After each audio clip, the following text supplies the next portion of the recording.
Hey, everybody. What's going on? It's the Saturday free-for-all on WTF Nation Radio. If you thought you were sick of me last night, you got me here again. Thank you, everybody, for tuning in. And so I guess I should preface the show by saying there really is no format on Saturdays. Therefore, the free-for-all. So you call in and talk about whatever you'd like. The phone lines are open right at the beginning of the show. Oh, my God. 415-889-8367.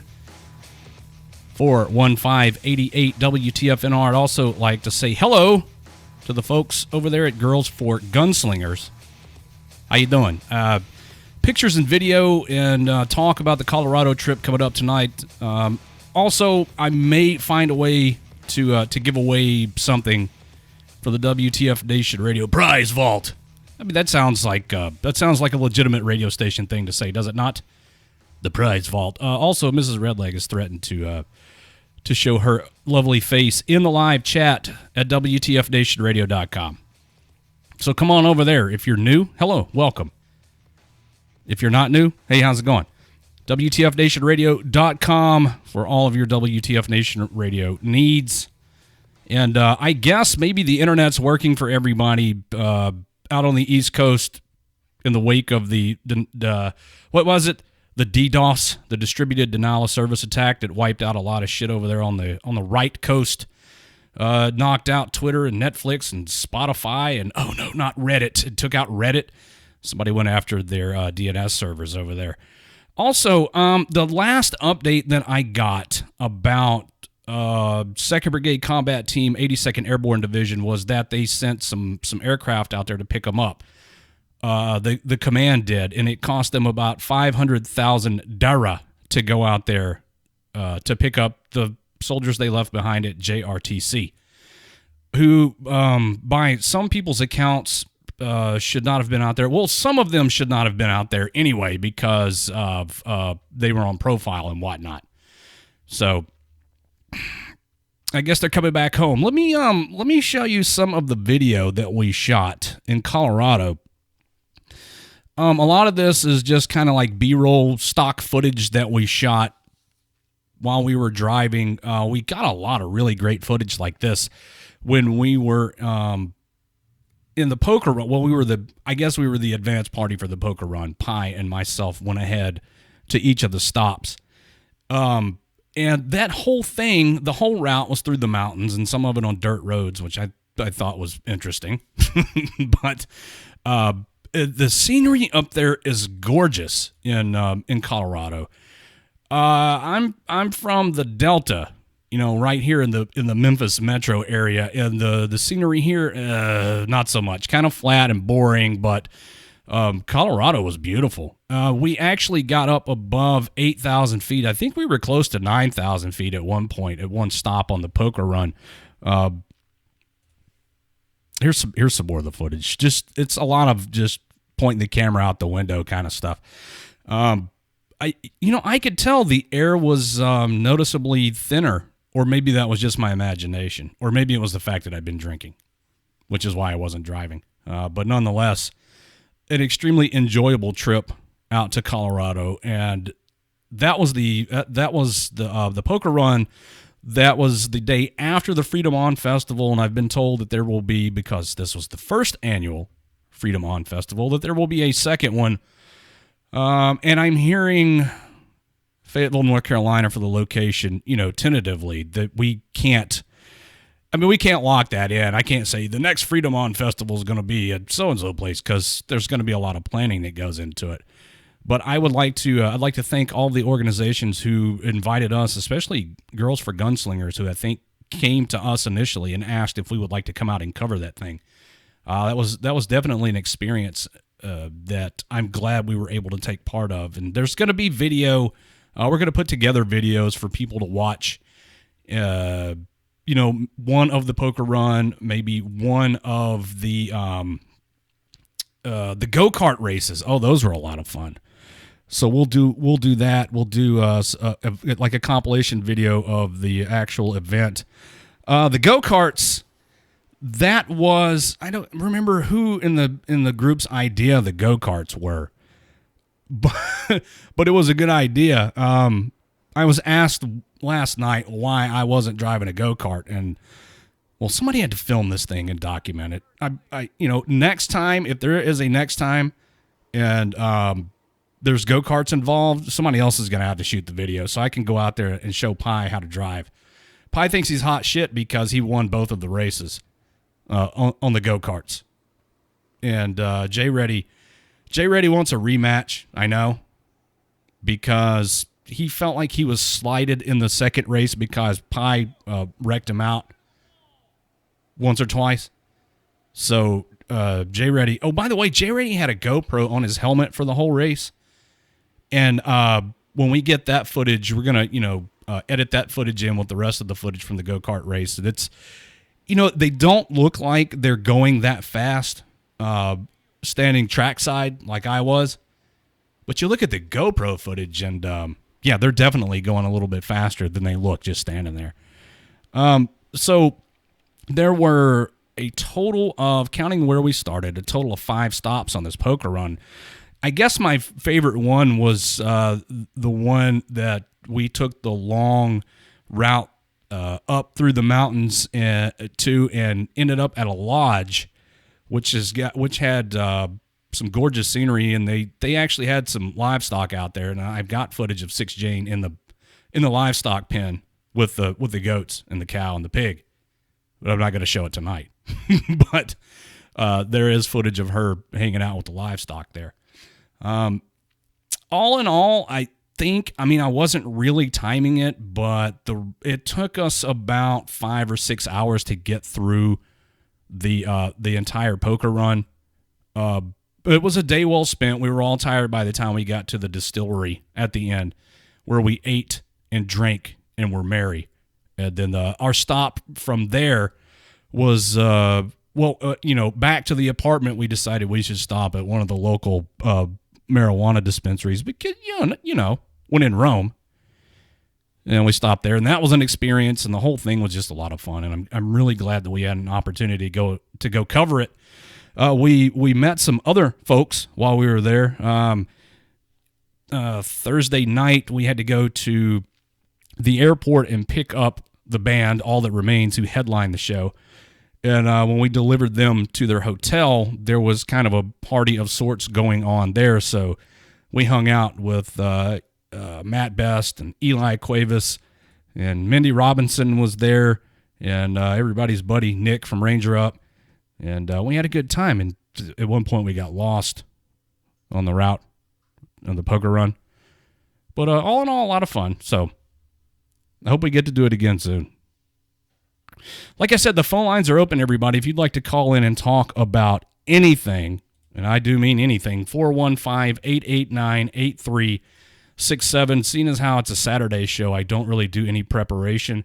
I do want to let everybody know that in case you missed it, that the Department of Defense has identified the persons who were killed in Afghanistan recently. One of them is a Defense Department civilian employee. His name is Michael Sauro, and the other was Sergeant Douglas Rennie. Sergeant Rennie, age 26, from Fairview, Illinois, was assigned to Support Squadron, 3rd Cavalry Regiment out of Fort Hood. And Mr. Sauro, was 40 years old. And he was assigned to the Defense Ammunition Center, McAllister Army Ammunition Point. And he was from McAllister, Oklahoma. So glasses up for those two guys. Oh, here comes Mrs. Redleg, too, right on time. Got me a little drink in here. A little whiskey in here with my Coke. Hello, Mrs. Redleg. Hi. I should put a microphone over there. You can help me co-host the show. Let's see what else is in the headlines. I'm kind of hoping maybe somebody will push me some information about the 2nd Brigade Combat Team, 82nd Airborne Division, to see if any or all of them came home. A soldier assigned to Fort Wainwright, Alaska, has died from an apparent self-inflicted gunshot wound. Specialist Tyler White, age 21, died Wednesday at a friend's house in Fairbanks, Alaska. He was from Richmond, Indiana. He was found in his friend's driveway with a single gunshot wound about 7:30 p.m. Wednesday. He died en route to the hospital. This young soldier joined the Army in August of 2013, did his training at Fort Benning before he arrived at Fort Wainwright in December 2013. He was a Stryker driver with the 1st Stryker Brigade Combat Team, 25th Infantry Division. So, shots for this guy, too. What a shame that, there's so many young soldiers that die by their own hands. It's an epidemic. It's one that I personally don't feel like is being addressed enough by the government, by the Department of Defense, by the Veterans Administration, and all of you listening and watching surely know that the number 22 a day gets thrown out a lot. I've seen data which supports that that number is actually much, much higher. So do your part, everybody. Reach out to your battle buddy. Just give them a call. See how they're doing. I'm not saying that you have to spend every waking hour policing your buddies. I mean, and if that's what you feel driven to do, by all means, do it. But it is an epidemic. It is something that needs this bleeding needs to stop, and you and I are the first line of defense against this kind of shit. So do your part. Reach out to your buddies. Give them a call. Yeah, Sean, you're right. It takes a long time to be seen by mental health. So you should do whatever it takes to make sure your battle buddy's okay. And and again, you can't be everywhere all the time. I'm realistic enough to realize that some people are going to. There's nothing that you can do or say. But at least get in there. Okay, here we go. Philip says, "Did you see the girl Neil singing the national anthem at the Heat and 76er game?" I did not, but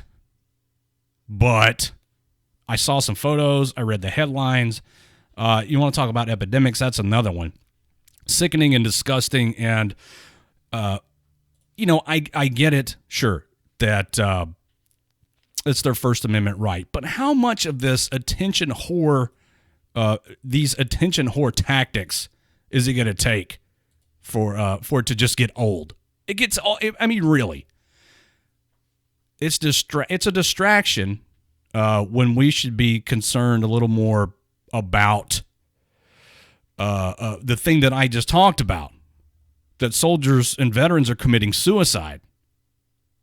And then we got people kneeling during the national anthem. Colin Kaepernick should be proud of all the bullshit that he started. Good for you, Colin. You're a role model. What a dickweed. Oh, let's see. Where was the question about if I've paid my bonus back yet? The California National Guard. Evidently, somebody was just kind of handed out money over there and gave away a bunch of bonuses that they shouldn't have. Here's the shitty thing: they're making these guys pay their bonuses back. The Pentagon is. Let me see if I can find the story because I don't have it in front of me. I intended to talk about it tonight, but I don't have it right here directly in front of me. Google search initiate.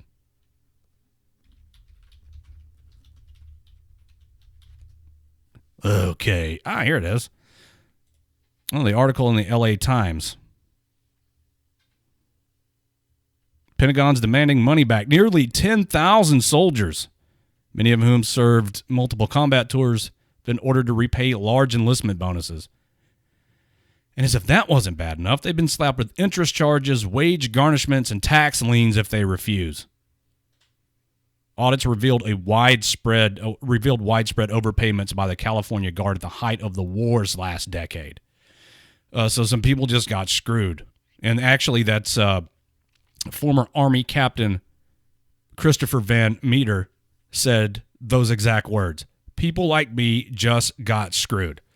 In fact, this particular soldier, Captain Meter, was thrown from an armored vehicle turret, got a Purple Heart, after the vehicle he was in set off an IED, and so he's having to pay back a bonus of let me see if there's a dollar amount. $25,000 reenlistment bonus and $21,000 in student loan repayments. The Army says he should not have received. $46,000 this guy's got to give back to the government because somebody's incompetent over there. I mean, here we go. If these guys reenlisted in good faith on the word of somebody who said you're going to get a bonus, who's ultimately responsible for this? It's not these soldiers' faults that they were given a bonus. That was part of the deal. They should just write it off. I mean, it's not like this is going to be the thing that sets our economy right and eliminates the national deficit. This is not it. Let's see. There was another case cited in here. Bonuses were supposed to be limited to soldiers in high-demand assignments like intelligence and civil affairs, or to NCOs badly needed in units due to deploy to Iraq or Afghanistan. Says here the money was handed out far more liberally in the California Guard, which has about 17,000 soldiers.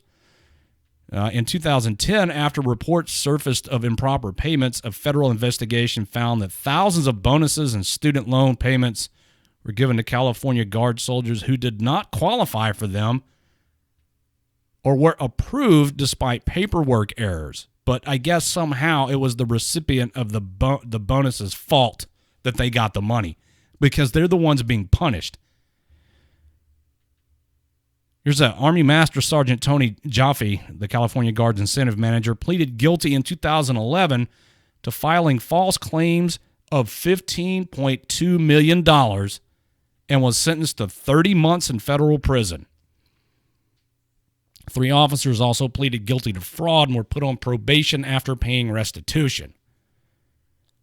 Instead of forgiving the improper bonuses, the California Guard assigned 42 auditors to comb through paperwork for bonuses and other incentive payments given to 14,000 soldiers. Currently, about 9,700 current and retired soldiers have been told by the California Guard to repay some or all of their bonuses, and the recoupment effort has recovered more than $22 million so far. But I guess that's not enough. They want it all back. Yeah, 30 months, Tim. He got 30 months in prison. Math. What's that, like 2.5 years? 2.5 years in prison. I bet he doesn't have to pay back anything. Well, maybe he does. It just doesn't say it here. Guys, if you'd like to weigh in on this or any other topic, call me. 415-889-8367. 415-88-WTFNR.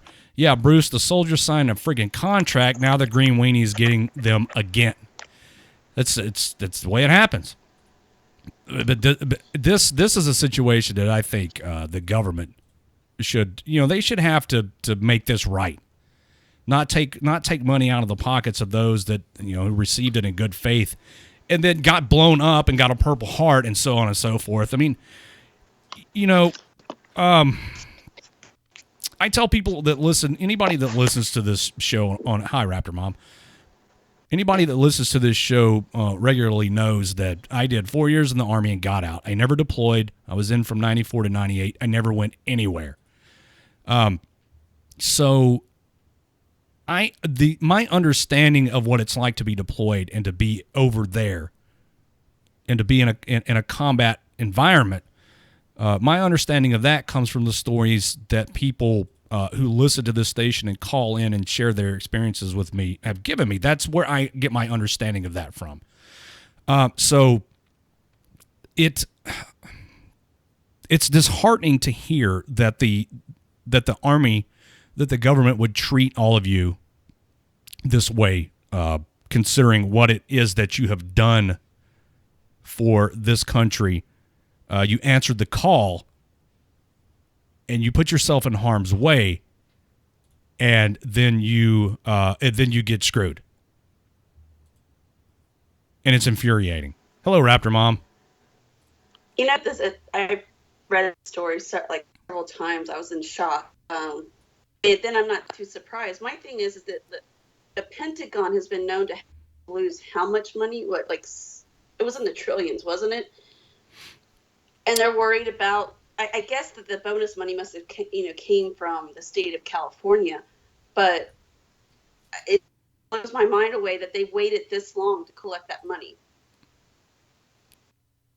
Your connection's kind of crappy, but I heard what you said.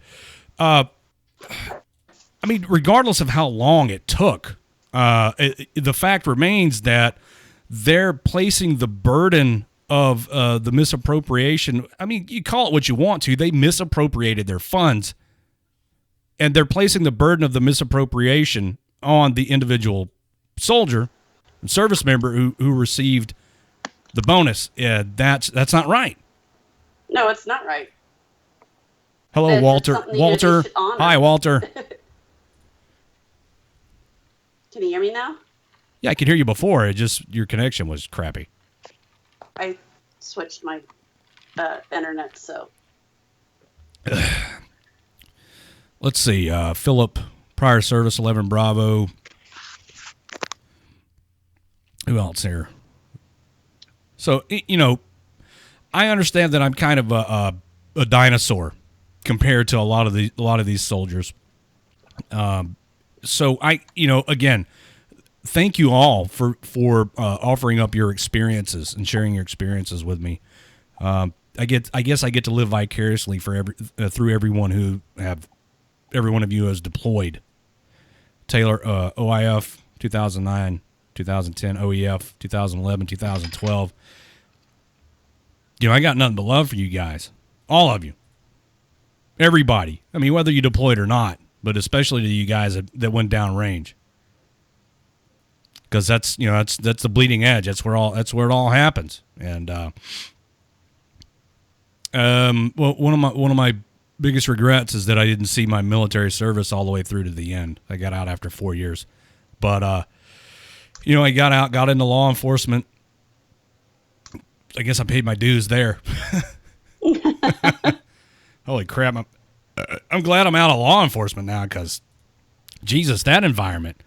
I know guys that got into law enforcement around the same time as me, and how they're still in it right now, given the environment, the attitudes, the general overall attitude of this nation towards law enforcement officers. A good friend of mine who started with the police department while I was in Korea. I spoke with him at length a couple of weeks ago, and he said, he's a shift commander now. He's a lieutenant. He said, now I go to work, and my job, my number one goal is to get all my guys home safe at night and to keep them off of CNN.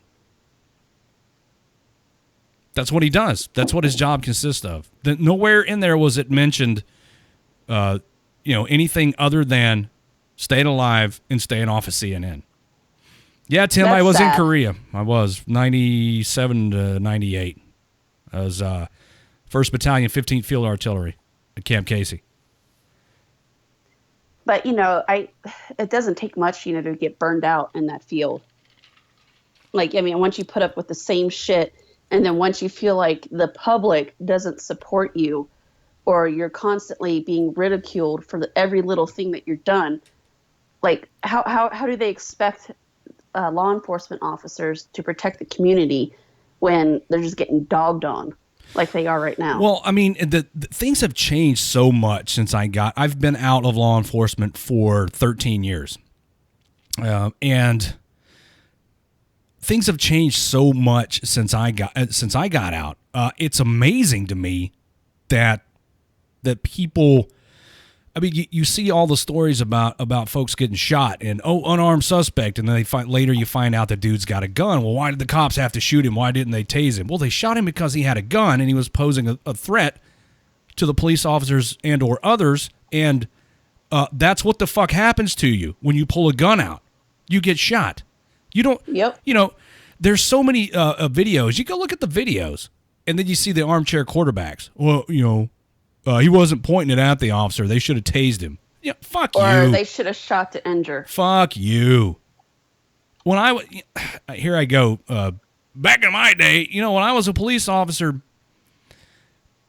people didn't disobey the commands that were given to them by the cops because they knew what would happen, and Yeah. the public supported the police, and the courts supported the police, and the local governments supported the police, and the prosecuting attorneys. They wouldn't dream of going after a cop who shot an armed subject. It just didn't happen. Mm-hmm. Yeah, Tim says, did I recently hear the story of a female officer who refused to fire at somebody beating the crap out of her because of the media backlash? I did. It was in California. It was a female officer, and she was getting her ass beat, and she said in the wake of that, because the dude almost beat her to death. She said in the wake of that she didn't want to pull her pistol out and shoot the guy because she was worried about the media backlash. Because of the perception of the police that's fabricated by the media. Mm-hmm. The way they make cops look like that they're just cruising around shooting people at random for no reason. Now, is this the same case where they found out that this person was also on like PCP and other shit? I mean, I don't know the specifics of it, but probably yes. And what people don't realize, this gentleman, I won't say gentleman, this fucktard that was beating the shit out of her, like PCP, like it turns people into like they have super strength. When I would be in the back of an ambulance, I would pray to God that because it was just me and another person. If somebody was high as a kite on PCP and you're trying, to work on them and stuff, you never knew how they were going to react or what was going to happen to you in the back of that itty bitty space. So, and as I said, with them having super strength, it's like, their hands and their body is a weapon. And what these, as you said, that the quarter, whatever, the keyboard warriors, they think they know everything. And until they experience and go out there and realize how tough and dangerous a job, is, and how super vigilant you have to be, and you're on edge because you never know if you're going to go home. Well, I mean, I've used the term the luxury of retrospect before in describing how everybody always says what they would have done. And what really gets me is the people who have no law enforcement experience whatsoever and no knowledge of how police work actually goes down in the streets. I would have tased him, or I would have tackled him, or I would have done this, and I would have done that. No, you wouldn't have. Fuck you. You don't know what you would have done. And for you to be so presumptuous to come out and say that you would have done so-and-so is, you know what, fuck off. Shut up. You don't know what you would have done in that situation. When it comes down to it, split-second decisions, in the streets where the guy's making a furtive movement. Okay, the dude's not armed, but you're giving him commands to stop and show his hands, and he reaches back behind him towards his waistband or his back pocket, and it's just you and him, and he's advancing on you, and you tell him over and over to stop, and he doesn't, and he reaches, and you shoot him. According to the Supreme Court of the United States, you're justified in doing that, especially if you can articulate that you feared for your safety and your life and the safety of others because you believed that this guy was armed and advancing on you and reaching despite your repeated commands not to do so. Shoot him and kill him. The Supreme Court says you can do that. Well, and then another thing, that I wouldn't say kills me or gets me is these same people are, sitting at their keyboard saying, what you guys should do. They're also the same ones that are bitching about the militarization of the police force. There's no such thing. Exactly. The militarization of the police force is yet another fabrication by these small minority fringe groups spurred on by the liberal mainstream media.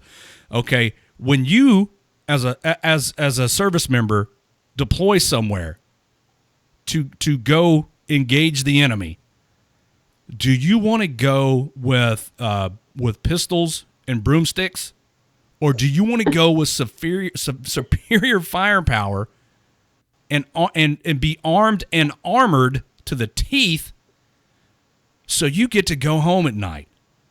See, and like if it wasn't for these douchebags, with the riots and all that kind of stuff, I don't blame the police force, heading that way. If it were to head that way, I don't blame them at all. Like, I mean, what are they supposed to do? Just sit there and just let and be attacked and worry about? Since when is trying to stay ahead and having superior weapons and superior protection? Since when is that militarization? Oh, the uniforms. The cops are wearing, black BDUs with patches on them. It's a uniform. Excuse me. When I first got into police work, it was polyester and shiny stuff everywhere. But that's not practical. Sure, it looks pretty. No, it's not. It looks great. It's not very practical. It's not very functional. The people who are judging the effectiveness or ineffectiveness of the police based on their appearance are the exact same people who bitch about being judged on their appearance. Yep. I'm being profiled because I'm so and so, but it's okay for me to profile the cops because of what they wear. The double standards. As an American citizen, here, take my advice, everybody.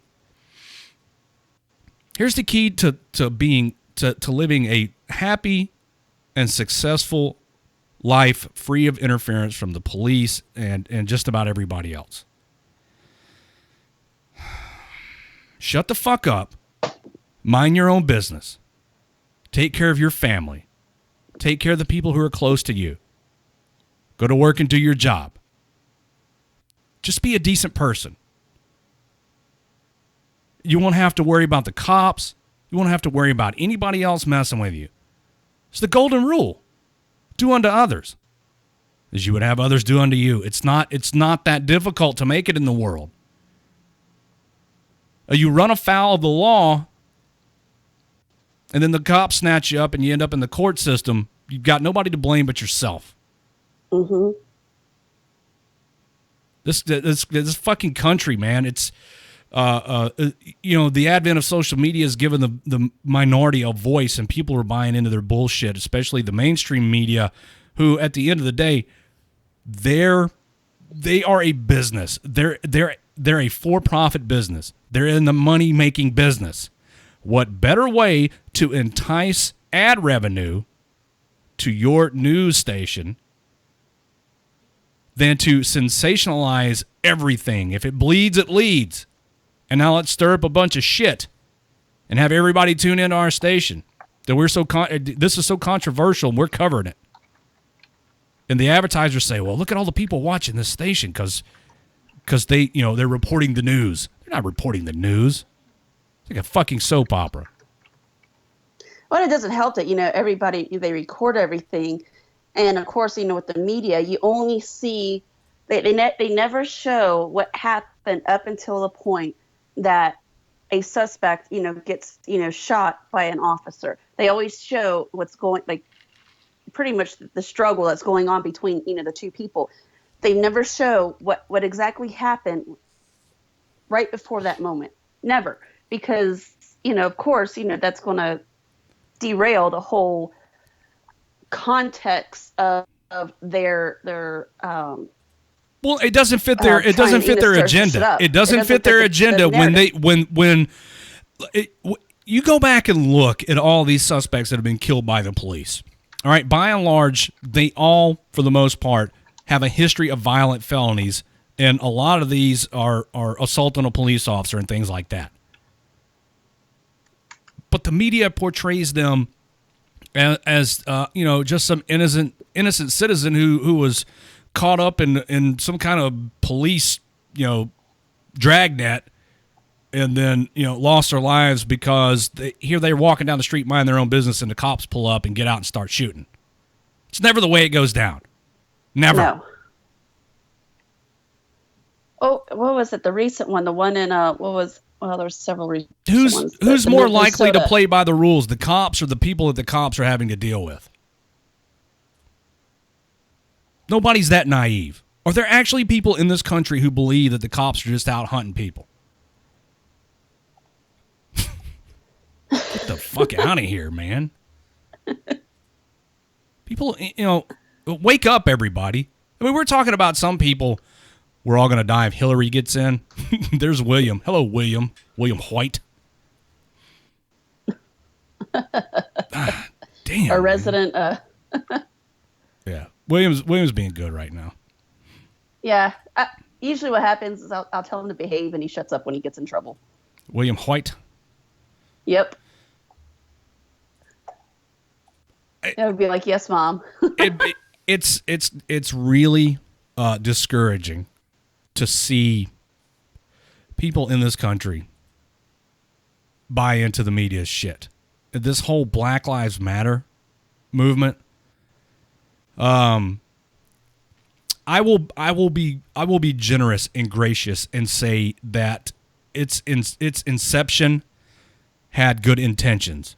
That when this whole thing was conceived, it was for the right reasons. And then it morphed into what it is today. It was hijacked by people with their own agenda. And it's as close to as a domestic terror organization as you can get.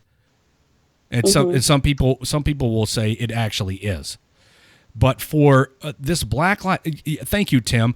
They like to compare themselves to people like Martin Luther King. Not even close. Not even close. Martin Luther King Jr. Moved race relations in this nation forward, and he was an extremely intelligent man. Every move that he made was well calculated. The execution of everything went over well. He knew what he was doing. I completely support everything that Dr. Martin Luther King Jr. did. He was a great man. He did a lot of good things for this country. If I had to lay the blame of these retrograde race relations in this country at the feet of one person, it would be Barack Obama, because that man has done more to divide this country among racial lines than any other president since the end of the Civil War. We're going backwards. Mm-hmm. You got people like Carolyn Mosby in Baltimore going after the cops. She's batting zero. In fact, it got so bad that she decided not to prosecute, not to go ahead on the charges on the last two officers, because her track record sucks. Because it was a witch hunt. Well, I mean, that judge they can't say shit because the judge that they went before, and the way, it's a good thing they didn't go to a grand jury. They just went, bench trial. Smart thing for them to do. And the judge that they saw, I wouldn't say he specialized, but he, was black. I want to say number one, but he also specialized in, police brutality hearings. And for him to say, really, what the fuck? There's not enough evidence to even go forward and just dismissed all the charges, says a lot about her character. Now the member berries are coming out. Remember Chewbacca? I remember. South Park's always kind of had their finger on the pulse of current events. They're funny, but it's almost scary how in tune the Trey Parker and Matt Stone are with things that are going on in this country, and the overall kind of atmosphere of the stupidity of shit and words. The president's mom is white. Everyone, everywhere, including Barack himself, seems to forget. Thank you, Ginger. Not sure. So Obama's a half-breed? I don't know what to make of that. Well, I mean, it shouldn't matter, whether he's white or black. It's, well, it doesn't. And that's Martin Luther King said, I want my, children to be, judged on the content of their character, not the color of their skin. Well, that's what that's how it should be. That's what I'm trying to impress upon everybody who listens to the station, is that the color should not matter. But the fact remains that it does, and because of that, it's an issue that we have to talk about. Mm-hmm. And I'm not I'm not going to sugarcoat anything and pull any punches when I talk about it. At least I like to think that, I can still be articulate and tell the truth, which is more than I could say for a couple of people who are running for president, because one of them can't tell the truth, the other one's not articulate. I think Trump. Shit show. I think Trump has kind of accepted the fact that he's not going to win 100% of the vote.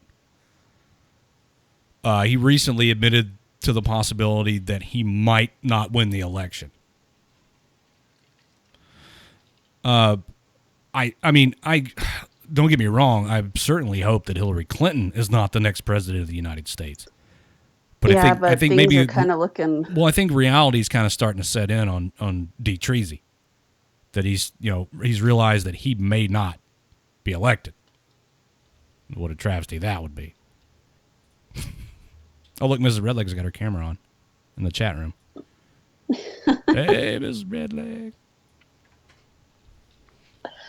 If you'd like to participate in our live chat other than on Facebook, WTFNationRadio.com is where that happens. And you can click on live chat once you get there. And look at cameras. Who's on camera? Raptor Mom, Mrs. Redleg, Spanky, Saint, and Doc Jr. Hello, Raptor 6. Raptor 6. Raptor 6. All right, Raptor 6. Oh, there he is. Hey, how's it going? Hey, y'all, it's Badger. Oh, it's Badger. Happy birthday, buddy. Yeah, thanks. My National Guard buddies took me out to the Chiefs for my birthday. Are you old enough to drink yet? No, not yet. A couple more years? Nah. I was hoping that Raptor Mom would sing me happy birthday. Oh, that would be pretty cool.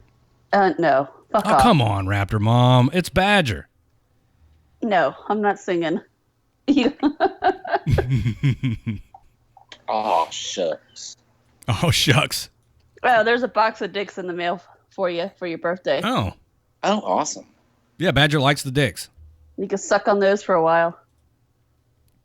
Oh, thank you, Raptor Mom. You're welcome.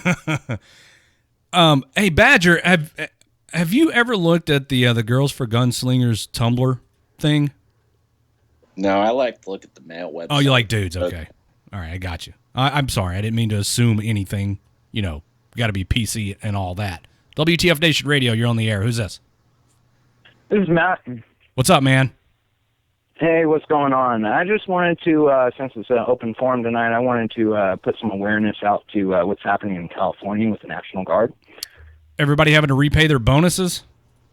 Yeah, I think it's absolutely deplorable, and we need to call our congressman about it and do something about it and help our brothers out here. You know what, man? I think that's a good idea. People need to get on the phone and get in touch with the representatives out there in California, your government representatives, because the whole thing, to sum it up, is total horseshit. That these guys they're the ones being punished for the ineptitude or, just general don't give a fuck about anything attitude of somebody else.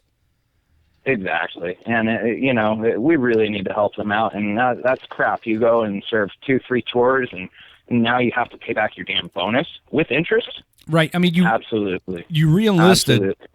Contingent upon receiving a bonus. Get on the phone and call your representative. Doesn't matter what state you're in, this needs to be addressed. You know what, man? Go. The congressmen, they love the email. You can email them. We need to find the email addresses for these representatives out in California. And if anybody's got an extra 5 minutes to shoot these guys an email and say that these veterans are being screwed, that would be awesome. You make your voice heard.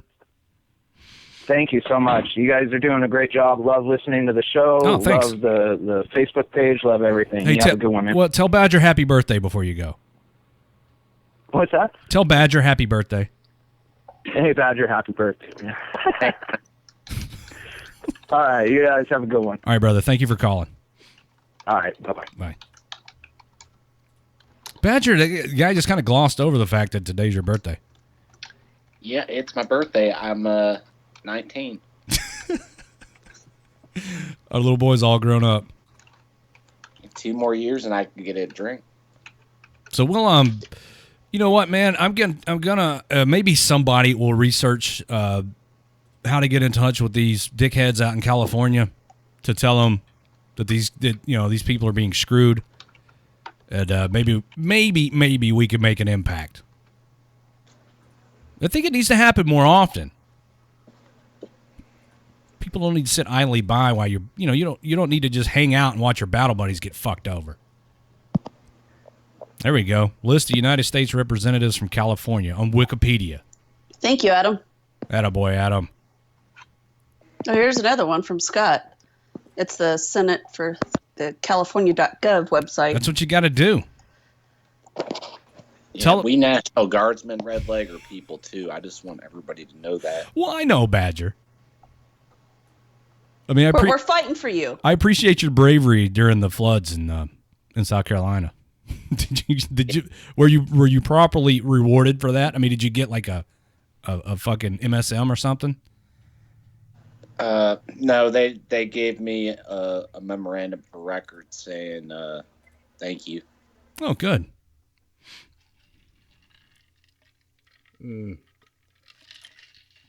Well, thank you for your service, Badger. I appreciate it. The whole appreciating that, Redleg. The whole world's a safer place because of you, Badger. Pip or something else. Pip says, "Go fuck yourself, Badger." That's not nice, little Pip. Not on his birthday. Well, I'm pretty sure he fucks himself, but I appreciate that, little Pip.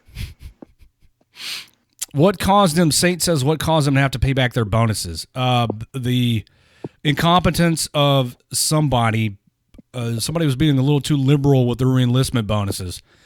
And according to the Pentagon, or according to an audit, about, I had the number here. Was it like 19,000 soldiers got bonuses and should not have? So they're holding the individual soldier accountable and making them pay it back and threatening them with interest and wage garnishments and liens if they don't pay back their bonuses. The whole thing stinks. It's, you get the green weenie but this is like an airdrop of giant green weenies on these guys. Oh my gosh. Harambe and Pedals would not be pleased. if they were still alive, if they were alive today, yeah, this wouldn't be happening. They'd call bullshit on this too. Mm-hmm. But they're no longer with us. I like Pedals the bear. He walks funny. Yeah, he walks on the head. McNasty. Now, there you go, McNasty. I said your name before you start fucking with me. Shut up. McNasty, tell Badger happy birthday right now. So once again, I'd like to thank our friends over at Girls for Gunslingers for allowing me to hijack their Facebook page to do our broadcast tonight. Yeah, we're simulcasting over at Girls for Gunslingers. And, okay, so I wanted to say they have Girls for Gunslingers had a Tumblr account where they posted a lot. Badger, you can't go look at this. You're too young. They posted a lot of pornographic, I guess would be the best word to describe these pictures. Tasteful, but pornographic nonetheless. For some reason, identify as men. What was that, Badger? Do any of them identify as men? No, not. Well, probably. I guess the men probably do. Oh. McNasty wished him a happy birthday. Yeah, McNasty says happy birthday, Badger. Can someone sing happy birthday to me for a bumper sticker? Yeah, if somebody calls in and sings happy birthday, and you got to do it, all right, you got to mean it. I want a good happy birthday to Badger. Call in and sing happy birthday to Badger, and we'll give you a sticker. A sticker of your choice. The Tumblr... Oh, that sounds awful. The Tumblr was taken down by the internet Nazis for reasons unbeknownst to me, but I got the idea that somebody from within was instrumental in having that Tumblr taken down. So they just started a new one. But what a hassle to have to go through because somebody's a shithead. And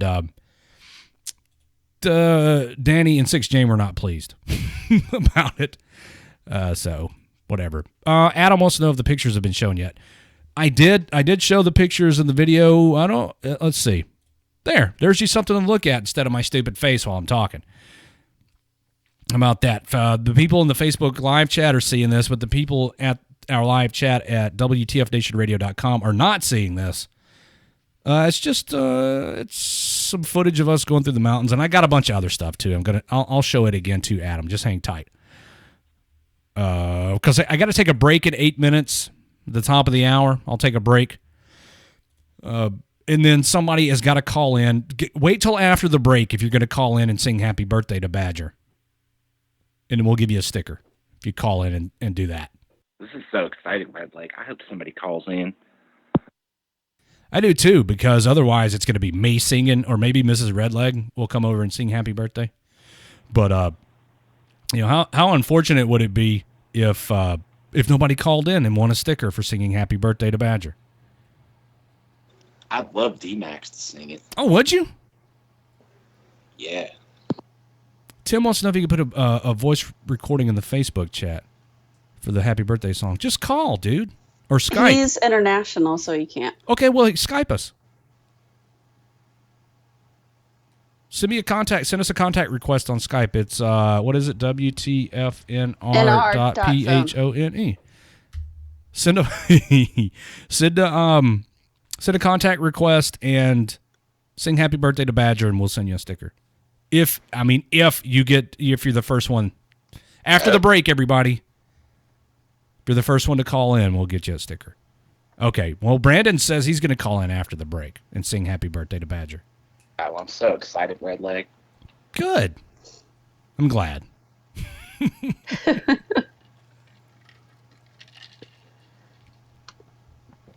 I'm excited that you're 19, finally 19, Badger. You're all grown up. You're being a teenager, grown up.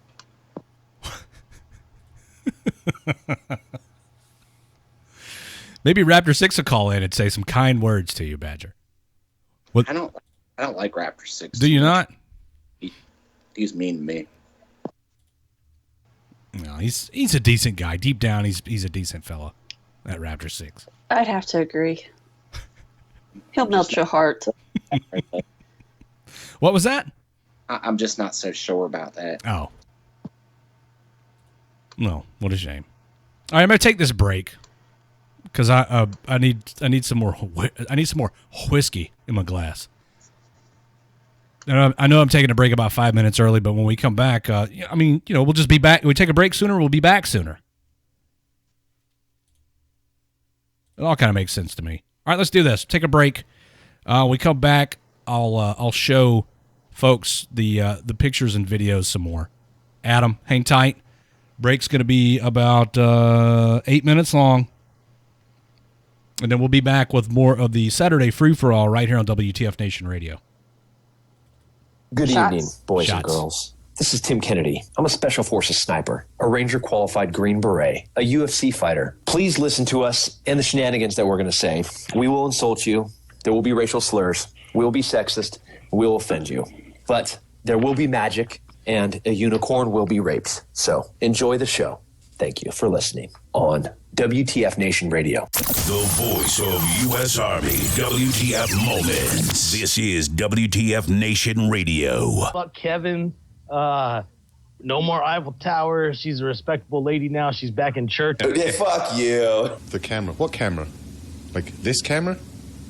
The camera that your ugly face is on, I guess. What side of the fuck? I don't fucking know. Get your... Fuck! Oh my god, I've lost it. Oh, shit. Damn it.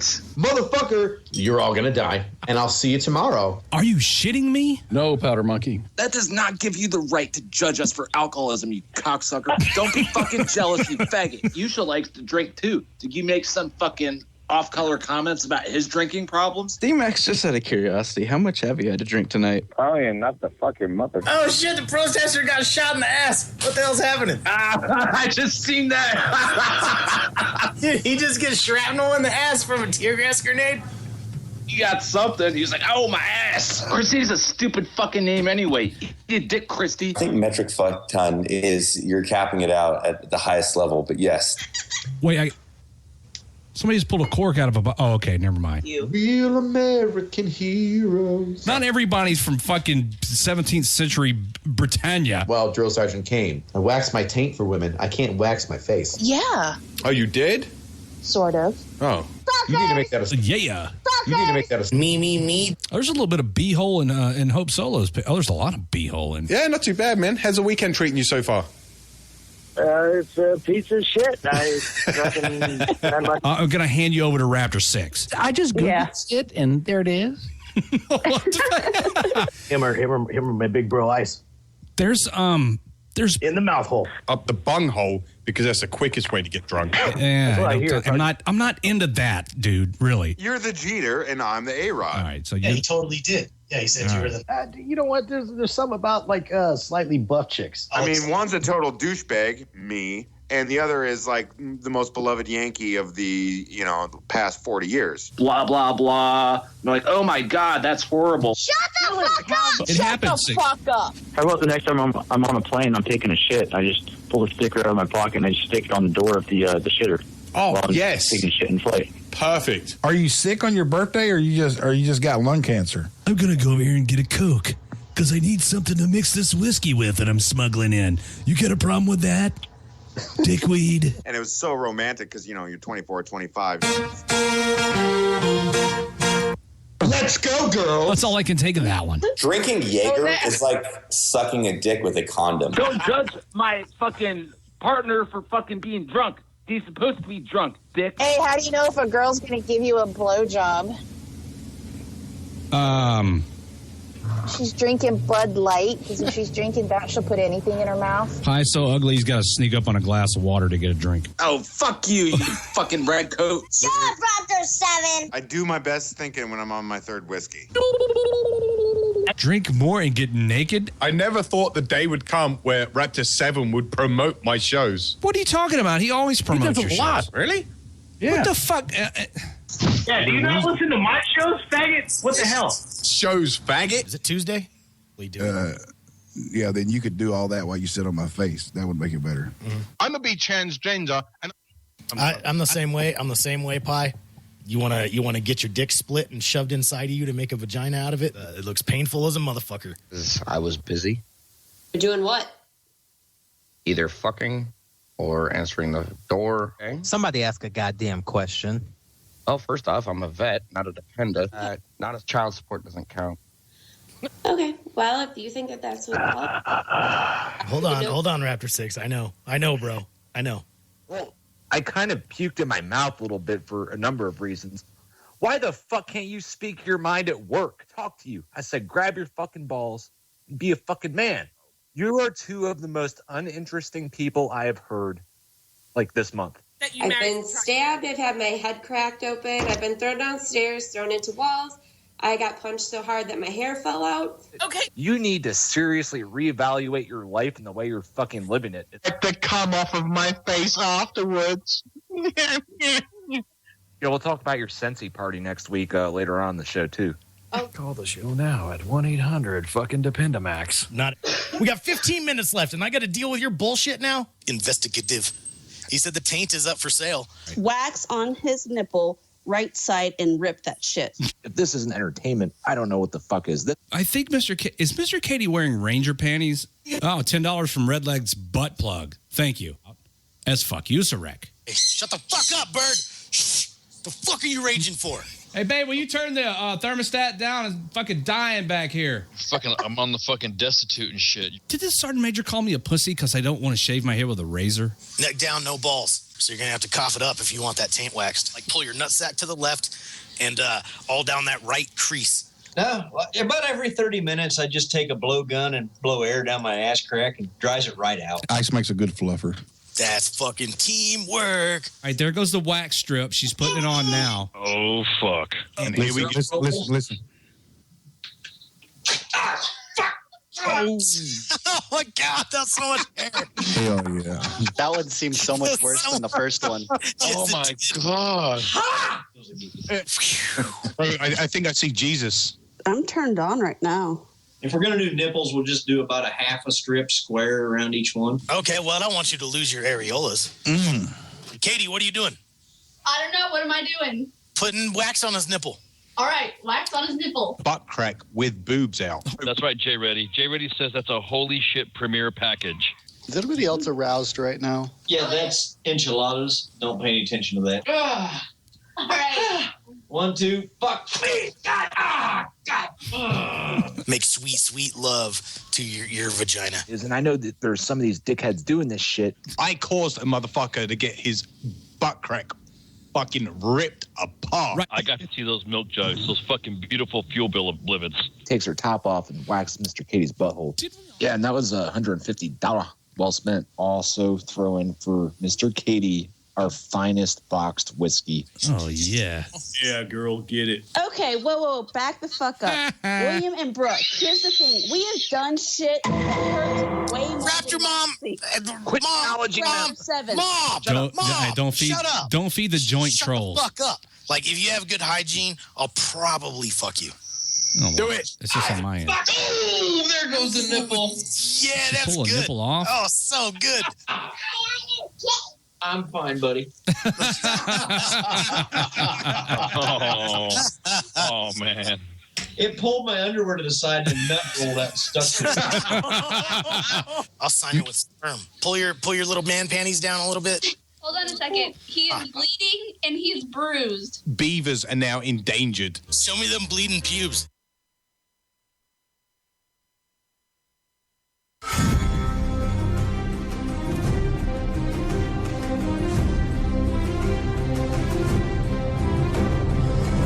Hi, everybody. We're back with starting the second hour of the Saturday free-for-all here on WTF Nation Radio. How's it going, everybody?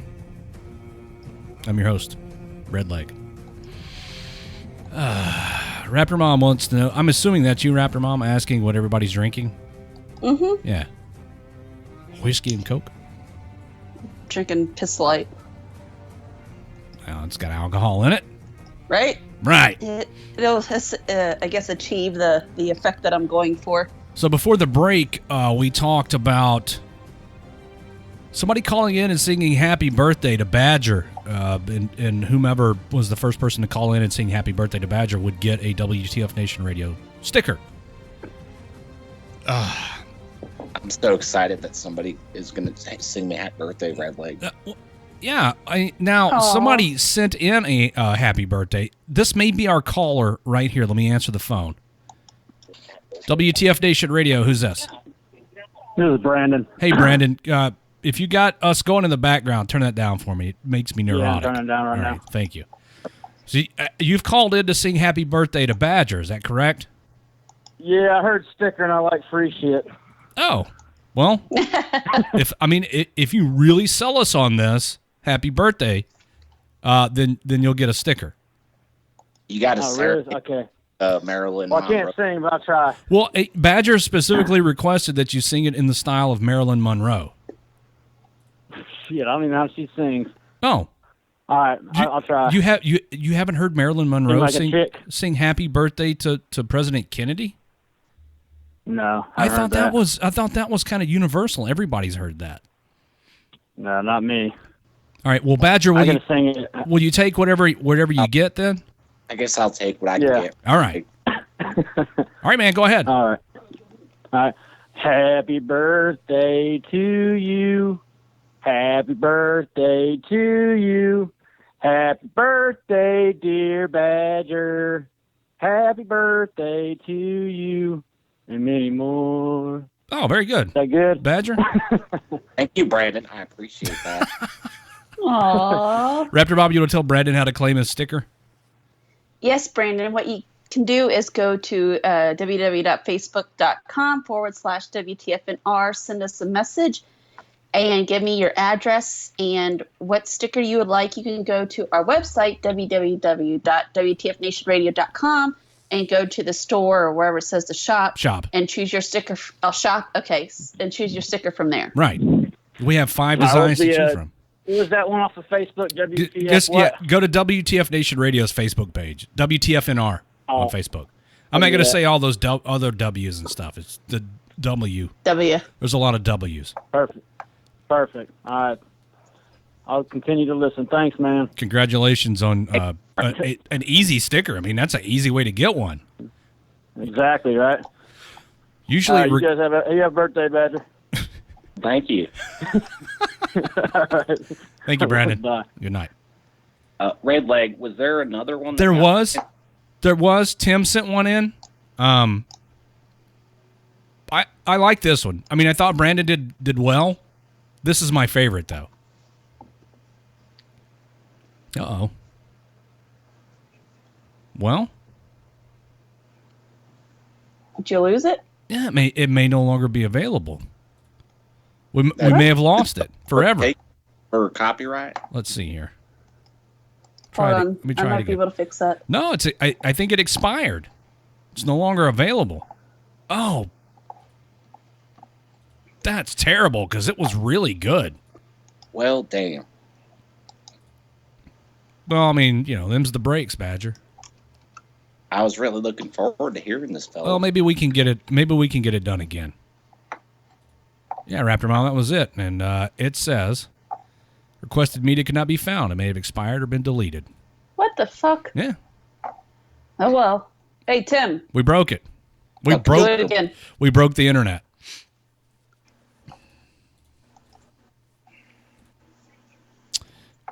Hey, Badger, do you know who Jessica Drake is? You're probably not old enough. I don't know who she is. You should not be looking at pornography. I know.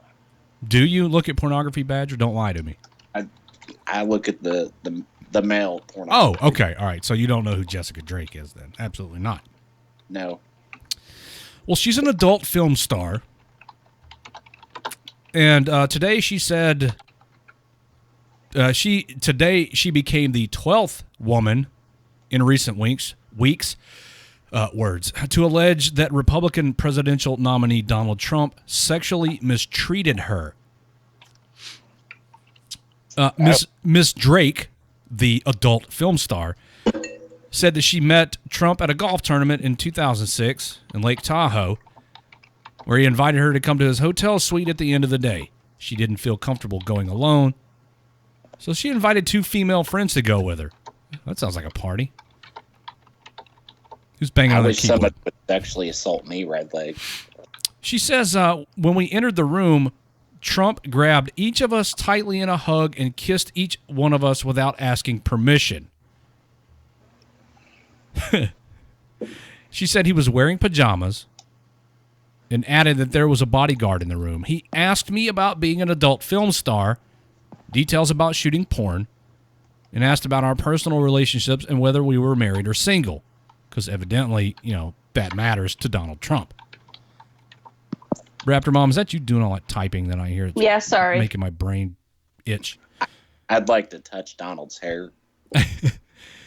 She goes on to say that after I returned to my room, I received a call from a man calling on Donald's behalf. He said Donald wanted me to come back upstairs to his suite, and I indicated I did not wish to return. Then Donald called. He asked me to return to his suite and have dinner with him, and he also invited me to a party. Now, when Miss Drake declined his invitation, she says Trump asked her, "What do you want? How much?" I told him that I couldn't because I had to return to L.A. for work. After that, I received another call from either Donald or a male calling on his behalf, offering me $10,000. I declined again and once more gave it as an excuse that I had to return to L.A. for work. I was then told Mr. Trump would allow me the use of his private jet if only I accepted his invitation. It drives a hard bargain. She's the 12th woman to come forward this month alleging that Trump sexually mistreated her, the third person to seek Gloria Allred's help in telling her story to the public.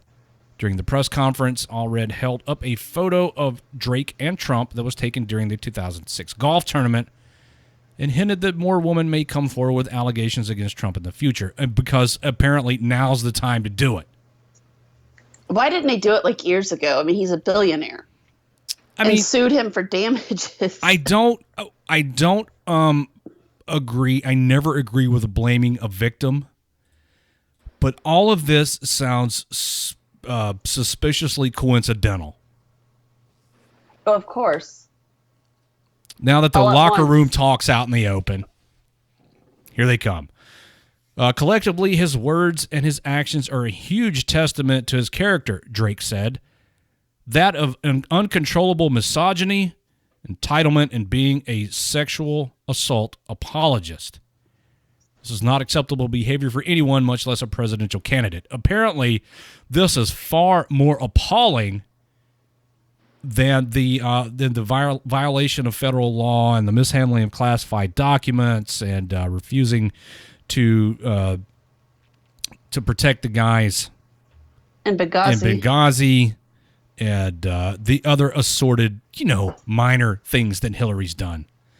And I can't say that I'm on one side or the other in terms of these fucking presidential candidates, because I'm of the opinion that neither of them is qualified to lead this country. But if I have to cast my lot for one of them, it's going to be for Trump, because Hillary's already proven time and again that she can't be trusted, and that she's a liar, and that she's a manipulator, and that she's a criminal. Well, I mean, during the last debate, didn't she, on national television announced, the response time for our nuclear weapons? Yeah. Major OPSEC violation. I mean, it's not like anybody doesn't know, but I mean, shut the fuck up. Jesus. Well, I'm pretty sure that's not the first time she violated OPSEC. I mean, I appreciate Donald Trump trying to bring up Bill Clinton. I don't see what bearing it has on Hillary's, whether or not Hillary's qualified to be president of the United States. I just think it's kind of hypocritical of everyone to point fingers at Donald Trump for, wanting to get his dick wet. And when Bill Clinton. When Bill Clinton was doing it, philandering while he was in office, and then lied to the American people. Not just a little bit either. It was a bold-faced lie on national television. I did not have sexual relations with that woman. And then it comes out that he did. Boy, did he. Left his DNA all over the fucking place and getting blowjobs in the Oval Office. I mean, good for him. High five, Bill Clinton. But what's good for the goose is good for the gander. You don't be judgmental of Donald Trump. Want to get laid. Bill Clinton was doing it as president. Shit. And I'm pretty sure it's going to continue, when she's in office. He's going to have his thing on the side while she's going around. Well, yeah, I mean, okay, so Donald Trump doesn't get elected. Hillary does. The Clintons are back in the White House. What do you think Bill's going to do hanging out as first husband in the fucking White House all day while Hillary's running around destroying the country? He's going to get him a piece of that. Right, he's going to fuck everything in the White House. See, Donald Trump's no different than any other man in this country. Of course not. He likes the ladies. Why not? Who doesn't? That's why I didn't marry a Uggo. Look at Mrs. Redleg. You guys don't look at her. She's in the live chat at WTFNationRadio.com. That'd be perfect on my wife. She's gorgeous. Yeah, she's gorgeous. I don't like ugly chicks.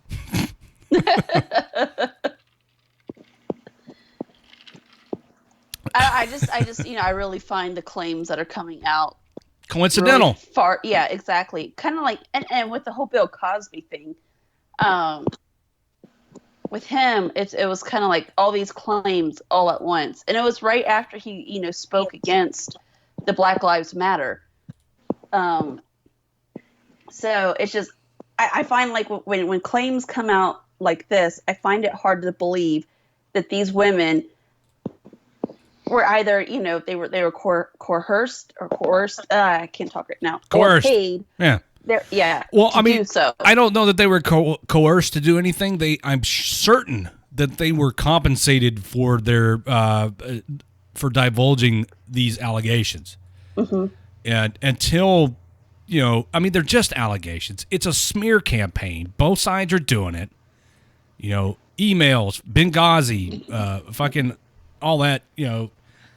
Excuse me. I don't know what the C in parentheses and documents means. All right. And then you got, Trump's a misogynist and, he's Islamophobe and so on and so forth. He's a bigot. He's whatever. They're just talking shit about each other. That's what all 3 presidential debates were. Nonstop shit talking, and they didn't really talk about any of the actual issues at hand. I'll be glad when it's over. And I will just continue to do what I've done in the past, which is something that I recommended before the break that everyone else do. Live your life in the presence of those you care about. Take care of them. Shut the fuck up. Mind your own business, and so on and so forth. That's it. Let me answer the phone so I can stop talking for a minute. WTF Nation Radio, you're on the air. Hey, Redleg. Hey, man. Hey, man, it's Big Dude 6. How are you, bro? I'm hanging in there. How are you? Good, good. Hey, look, I appreciate everything you're talking about tonight, but, I'd like to bring light to, Obama canceled the whole friggin' NASA plan. I got a buddy who's a NASA astronaut, Shane Kimbrough. He launched with the Russian cosmonaut on October 21st, and he's going to be the commander of the 49th of ISS space station. Oh, right on. That had to launch with the Russians. Yeah, because we don't have a launch vehicle anymore. I mean, not one that's capable of getting a man into space. Right. Because because the administration has cut NASA's fucking budget so much that they can't afford to do anything. Well, our current commander-in-chief cut all that chicken shit and catfish, and this guy's got, he was one of my roommates at the joint, and, this guy has the first most spacewalks off STS-126, which was under the old space Columbia mission and shuttle missions, changing the Kimball bearing, and then he's got to go launch with the cosmonauts in Kazakhstan just to go to the ISS space station and hang out there for 6. So you personally know an astronaut? Oh yeah, he's my roommate at West Point. Oh wow! What are the odds that we can get this dude on the show to talk to? Because I'm kind of a space nerd. Oh yeah, well he's Shane Kimbrough. If you look him up, his name is Robert S. Kimbrough. His nickname is Shane Kimbrough, and he was been flying with NASA. He's an Army officer. Been flying with NASA. Been in 2 space shuttle missions. He's got, as a matter of fact, he's got the most logged spacewalks than any other astronaut. I'm looking him up. Yeah, Shane Kimbrough. Robert S. Kimbrough. Yeah, that's my roommate from the joint. He's a retired United States Army officer, NASA astronaut. Yeah. He was part of the first group of candidates selected for NASA astronaut training following the Space Shuttle Columbia disaster. Yeah, he's mission commander of ISS 49. He was born in the tube in Killeen, Texas. Mm-hmm. Oh, wow. Actually, he's from Marietta, Georgia, but I don't know why they got him in Killeen, Texas. Well, it just says he was. It just says he was born there. That's all it says. He's 49 years old. Maybe. Yeah. His education includes the Lovett School, Georgia Institute of Technology, College of Engineering, and the United States Military Academy. Right on. Right. Hey, Yeah, he was. if you can get in touch with him, absolutely. have him get in touch with us. I'd love to have him on the show. Yeah, no, I'll send him an email. See if we can get him on there That'd be while great. he's in space. I mean, we're just a hack-ass radio station, but we can behave when we need to. Well, I don't know about hack ass, but it's hack ass good to go. But we could talk to an astronaut on the ISS who's the mission commander for ISS 49. Well, yeah, I mean, yeah. talking to an astronaut's on my bucket list, and if I could make that happen somehow, no, I'm serious, man. You're laughing. That's a big deal to me. No, 'Cause I said I'm a space nerd. I love it. I talk to him all the time. That's why I'm laughing. Ah, you lucky bastard. You guys talk about space things? When you guys talk? Know, when you go around the Earth 8 times in 24 hours, Yeah. what do you think you talk about? You know. Right. The dude's got to be sick of talking about it, though, sometimes. I don't know, man, because if I was a fucking astronaut, that's all I would talk about. Like, you wouldn't be able to tell me shit. All I would talk about is being in space. Yeah, we went to the club last night. We totally scammed on some chicks. I'm a cool, yeah. Oh, guess what I did last month? I went on a spacewalk. I don't care about you scamming on chicks at the club. Yeah. Right. You know, when there's all that bullshit, chicken shit, and catfish. Right, we don't care about that. Oh, you went to the club. You went to the club and went home with some ugly chick. Congratulations. I did a spacewalk last month. Right. Shut the fuck up. Yeah. Yeah, if we can get him on the show, man, that would be right. that'd be a feather in my cap if I could talk to him. If I could talk to Sean. Right. Yeah. Oh, man. Raptor Mom, you taking notes? Spacewalk, yeah, on the second spacewalk, STS-126, if you look that up, that's the old shuttle mission. Right, first space flight, STS-126. Yeah. Yeah, STS-126. Oh, wow. Yeah, and when you look that shit up, he was actually flying with a MIT astronaut, and she didn't have her shit tethered to her, and she jumped out of the damn bird in space. There was like $3 million worth of tools that floated off in space, and now it's space junk because she didn't understand what a ranger rope was, and he had it ranger tethered to his ass and didn't lose his tool. $3 million worth. So that would be Sandra Magnus was the only female on that flight. Go. All right. That's it. Look at me using Yeah, you got Google. it. I'm such a badass when it comes to Google and Wikipedia. Yeah. I always sound like I know what I'm yeah. talking about as long as my internet works. Yeah, you're quick. You're quick on the net. Right. Absolutely. I'm not even on the net. I'm just telling you what I know. I believe you. STS-126. Oh, man. Awesome. Hey, we'll do what we can do to reach out to Sean and try to get him on the show. But if you could, mention us to him. I mean, Shane, not Sean. Shane. I keep saying Sean. I'll send him an email. Not, you get email space. It'd be great. I'd love to talk to him. I'll ask him if he wants to be on What the Fuck Radio. Yeah, I'm sure he'll. The first thing he'll say is, "Hell yeah, sounds like a good time." Yeah. What the fuck radio? Absolutely. Exactly. Who doesn't want to be on this station? Yeah, exactly. Yeah. Oh my God. Hey man. We'll get him on there. All right. From space. From space. That would. How cool would that be? That would be awesome. Holy fuck balls. Raptor Mom, you taking notes on Shane? You mean Kimbrough? Sean, or is it Shane? It's Shane. I keep saying Shane. It's Shane Kimbrough.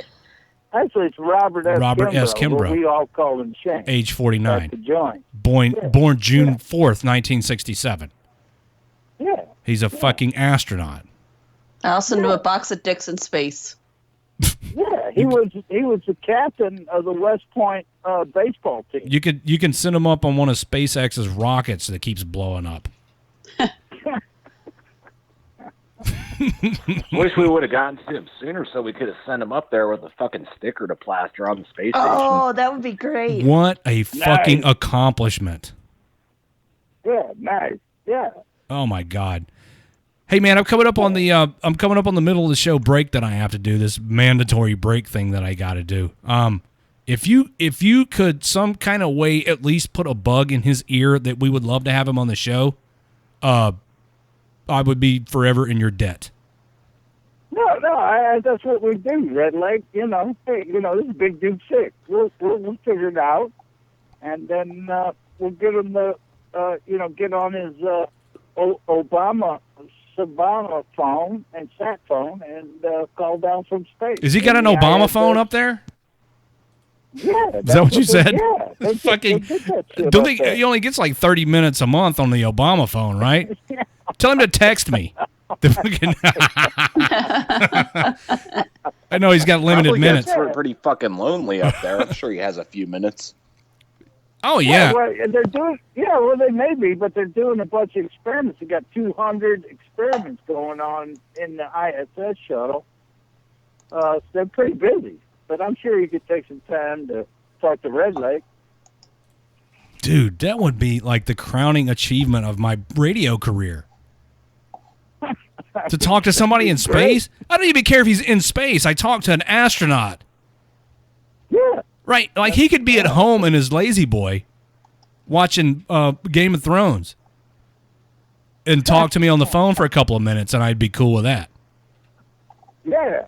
So we may have to do it through NASA link, but I think we can do it. No, that'd be fine. I like NASA.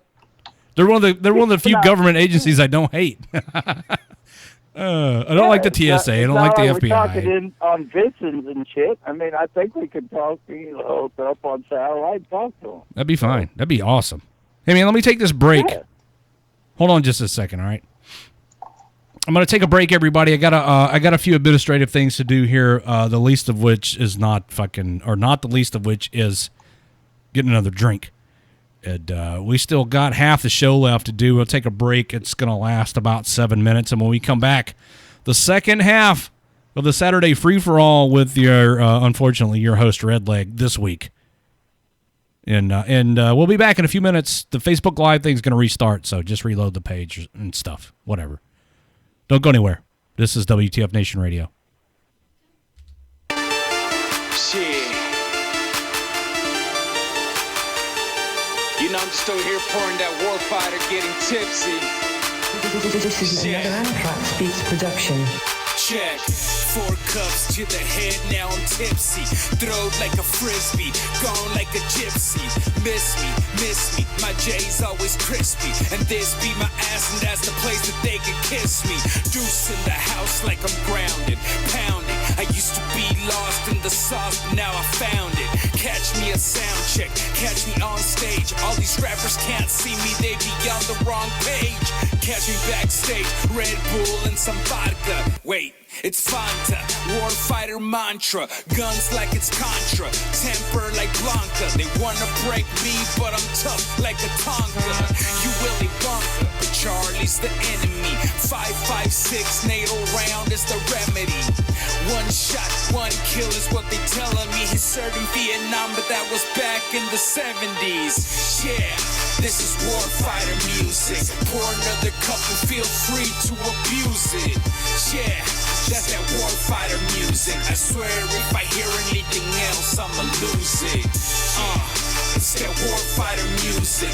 Pour another cup and feel free to abuse it. Yeah, it's just that warfighter music. I swear if I hear anything else, I'ma lose it. Gulf to Somalia, to Bosnia, to Kosovo. Forgot to say Cuba, for conflicts was notable. 21st century, a little more emotional. 9/11 fight back, it wasn't negotiable. Nah, had me feeling so vulnerable. Nah, and my anger just multiplied. Ha! So I signed on the dotted line. Freedoms that I decline to fight for what's yours and mine. Yeah, so we fight for some brighter times. And we pray for a better day. Yeah, gotta thank you for the service, y'all. And not just on Veterans Day. Next time you see a vet, face like a chia pet. Holes, you can see the toes right through his Nike checks. Cold and it might be wet. Slow down, you might regret not buying him a meal. It's the least you could do, I bet. Yeah, this is warfighter music. Pour another cup and feel free to abuse it. Yeah, that's that warfighter music. I swear if I hear anything else, I'ma lose it. It's that warfighter music. Pour another cup and feel free to abuse it. Yeah, it's just that warfighter music. I swear if I hear anything else, I'ma lose it. Yeah, this is warfighter music. Pour another cup and feel free to abuse it. Yeah, that's that warfighter music. I swear if I hear anything else, I'ma lose it. Yeah, I spit that warfighter music at you. Play it on the mission before, during, yeah, and even after. Let these bars hit you harder than a mind deuce, harder than a saber round coming out the gun too. These words in the book that I keep on spitting for the warfighters who need uplifting, sitting and bitching and keeping on wishing. This music medication to keep them all living. Yeah, this that warfighter music, cause anything else, yeah, yo, I'ma lose it. Guns ready like warfare, there's a war here, there's a war there. Guns ready like warfare, there's a war here, there's a war there. Guns ready like warfare, there's a war here, there's a war there. One on my head and one on myself, so bad that I hung myself up with the belt. Thankful to live and see daylight. Hey, sometimes the tunnel was too dark. The load that I carry is heavy, I feel the weight of the heavens like Tupac. Our shoulders a soldier who know war, so who better to hold their composure? I'm Aries but feel like I'm Thor, so how my warfighter can won't be no closer. Got an iron fist and a venomous speech, better take precaution. All my vets gon' march all the way to Washington DC with me, let's go. Yeah, this is warfighter music. Pour another cup and feel free to abuse it. Yeah, that's that warfighter music. I swear if I hear anything else, I'ma lose it. It's that warfighter music. Pour another cup and feel free to abuse it. Yeah, it's just that warfighter music. I swear if I hear anything else, I'ma lose it. They don't wanna hear me say it's a rap. See, you was raised in the suburbs, but claiming the trap. I got that warfighter in me, so I'm feeling untouchable. Stacking paper to the ceiling like my last name was Huxtable. Y'all be acting real tough till my gang show up. Now they all up on my nuts soon as my name blows up. I never understood their motives, but it don't even matter. I'm still swinging for the fences like the lead off batter. Let's go. Took an old servant to pen, my combat badge to the letterman. Never doubted, never hesitated. I do it again as a veteran. Fought for the rights and earn my stripes. Gone many days and several nights. C-130s was my flight. Boots on the ground, ready to fight. Train for war, train through the pain. Never really mattered if it rained from Iraq to Afghan. Couldn't talk to Bahrain. Lost love and I gained hate, but I found God and I gained faith. Started overseas to the great state. Put your stress counters on my state. Yeah, this is warfighter music. Pour another cup and feel free to abuse it. Yeah, that's that warfighter music. I swear if I hear anything else, I'ma lose it. It's that warfighter music. Pour another cup and feel free to abuse it. Yeah, it's just that warfighter music. I swear if I hear anything else, I'ma lose it. I lost it, I be going cuckoo. Yes, I'm in my zone. That's why I roam and I be dropping doo-doo on the microphone and it be hot. Bring this warfighter music to your block, and your system is gon' knock and it's gon' hit you like some rock. Take these rounds down, right up, prescribing them like the doc. You can re-up when you want to and take them around the clock. It's not FDA approved, but you can share with others. This medication that we give an overdose in my blood. Let's kill the confusion. I ain't and I am not hearing anything other than warfighter music. Warfighter music. I ain't with my uvula. Represent for all my shooters and troopers, my brothers and sisters who fighting for you and your family. Traveling to the unusual rap for the ones overseas. Crimin' on the M16. And the vets here needing a release in a piece, trying to find a place to be. Well, I feel the same way, so I gotta rep y'all. TMR repping for the warfighter cause. All of us together sounding like the best of. Now they wanna everyone got it with the crew Redcon. Dang. Yeah, this is warfighter music. Pour another cup and feel free to abuse it. Yeah, that's that warfighter music. I swear if I hear anything else, I'ma lose it. It's that warfighter music. Pour another cup and feel free to abuse it. Yeah, it's just that warfighter music. I swear if I hear anything else, I'ma lose it.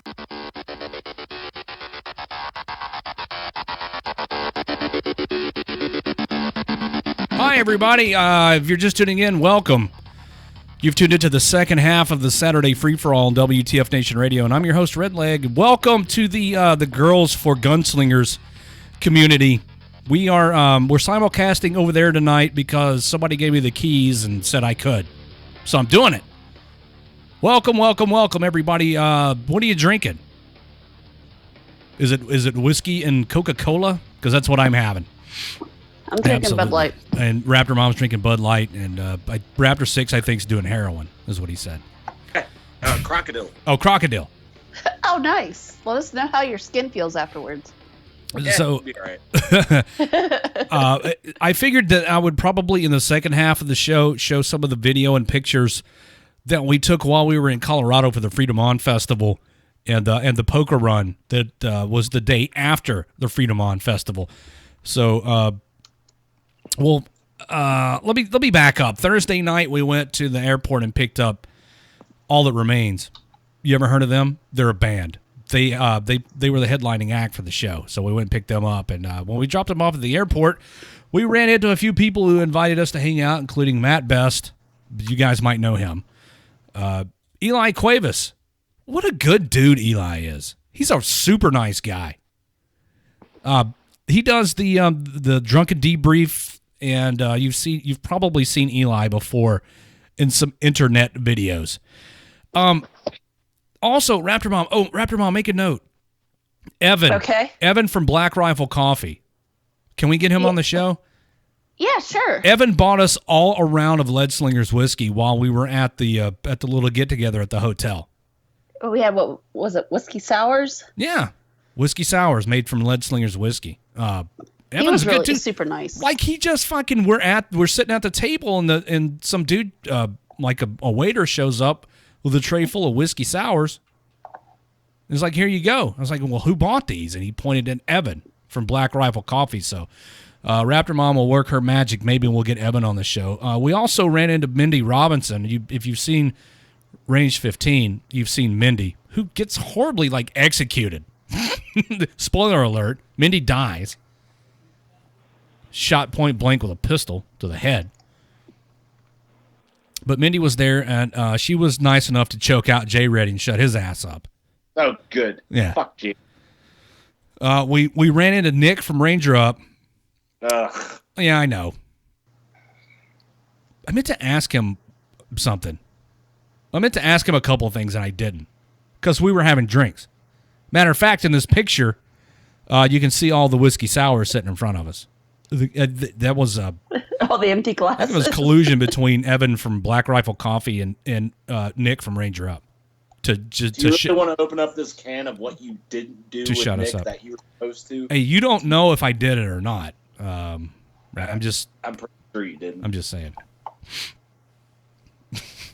Well, then we got lost in the woods, in the mountains. Was there bears? Oh, there were bears everywhere. Was Pedals there?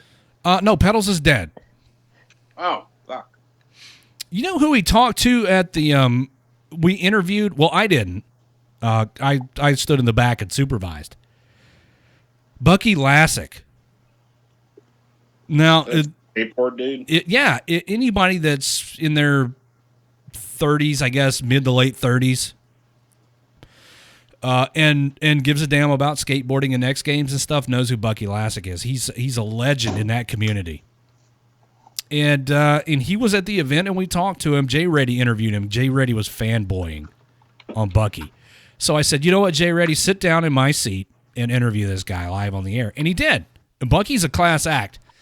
I talked to him in the bathroom when he was drunk. That was a lot of fun.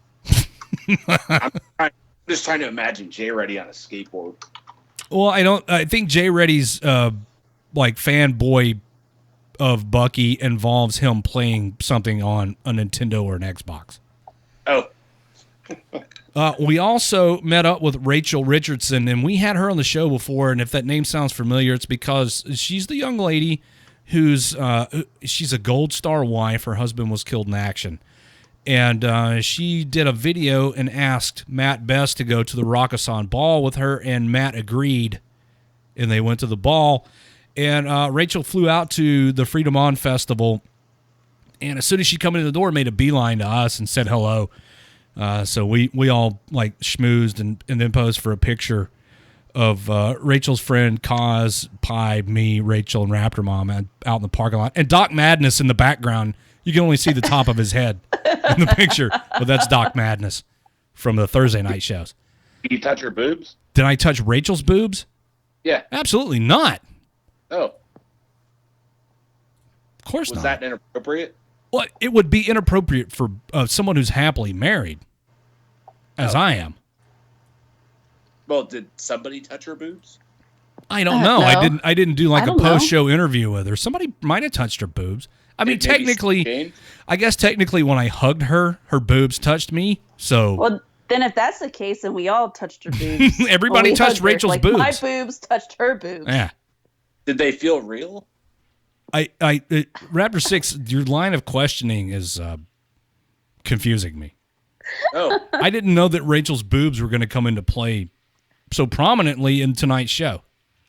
Yeah, well, it is a free-for-all. So. That's true. The journey through the mountains during the poker run. Okay, the route that we took was 99 miles. It was gorgeous. And it was a trip through the mountains. At one point, I thought maybe we'd gotten off track because we were on a dirt road. Turns out that was the correct route. We got up to when I checked, it was over 8,000 feet. We may have gone higher than that at some point. I'm not sure. Pie almost fell in a creek trying to get some good video. That was a lot of fun. He made it, much to my disappointment. I really wanted to see him fall in the water. I did too, because I was filming that shit. Yeah, me too. Thailand can't swim too, right? What? Can people from Thailand swim? Oh, I don't know. I'll push him in the water the next time we go somewhere and see. I'll give you a full report. Look at him. He looks like scared as shit. But he did okay. He made it. We shot a lot of awesome video, and you know what? As little sleep as I got, which I guess I can sleep when I'm dead. I had a great time. It was a lot of fun, and we got to buy marijuana and marijuana products legally. That was fun. That was pretty cool. I mean, whatever. And then you illegally transported them through the skyways? I can neither. Well, as a matter of fact, I can. I could deny completely that I did anything illegal to include bringing back marijuana from Colorado. Did not do that. Never happened. Oh.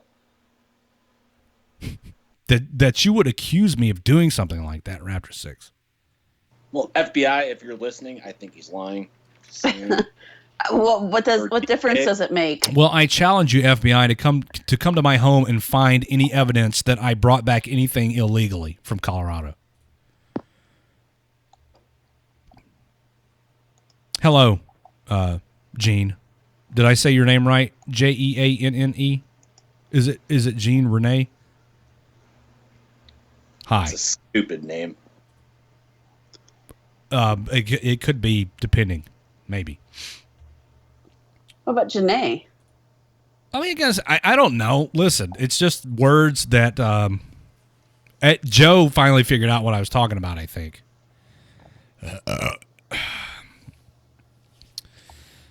It's a little early in the show for me to be this tipsy, I think. Yeah, it'll make for a better show. Oh. Keep drinking.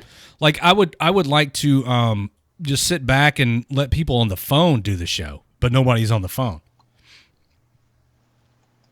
It's probably because I'm here. If somebody would like to call in, you can. 415-889-8367 is the number. 415-88 WTFNR is the number to call in and say words on the radio. I'm just showing video that we shot.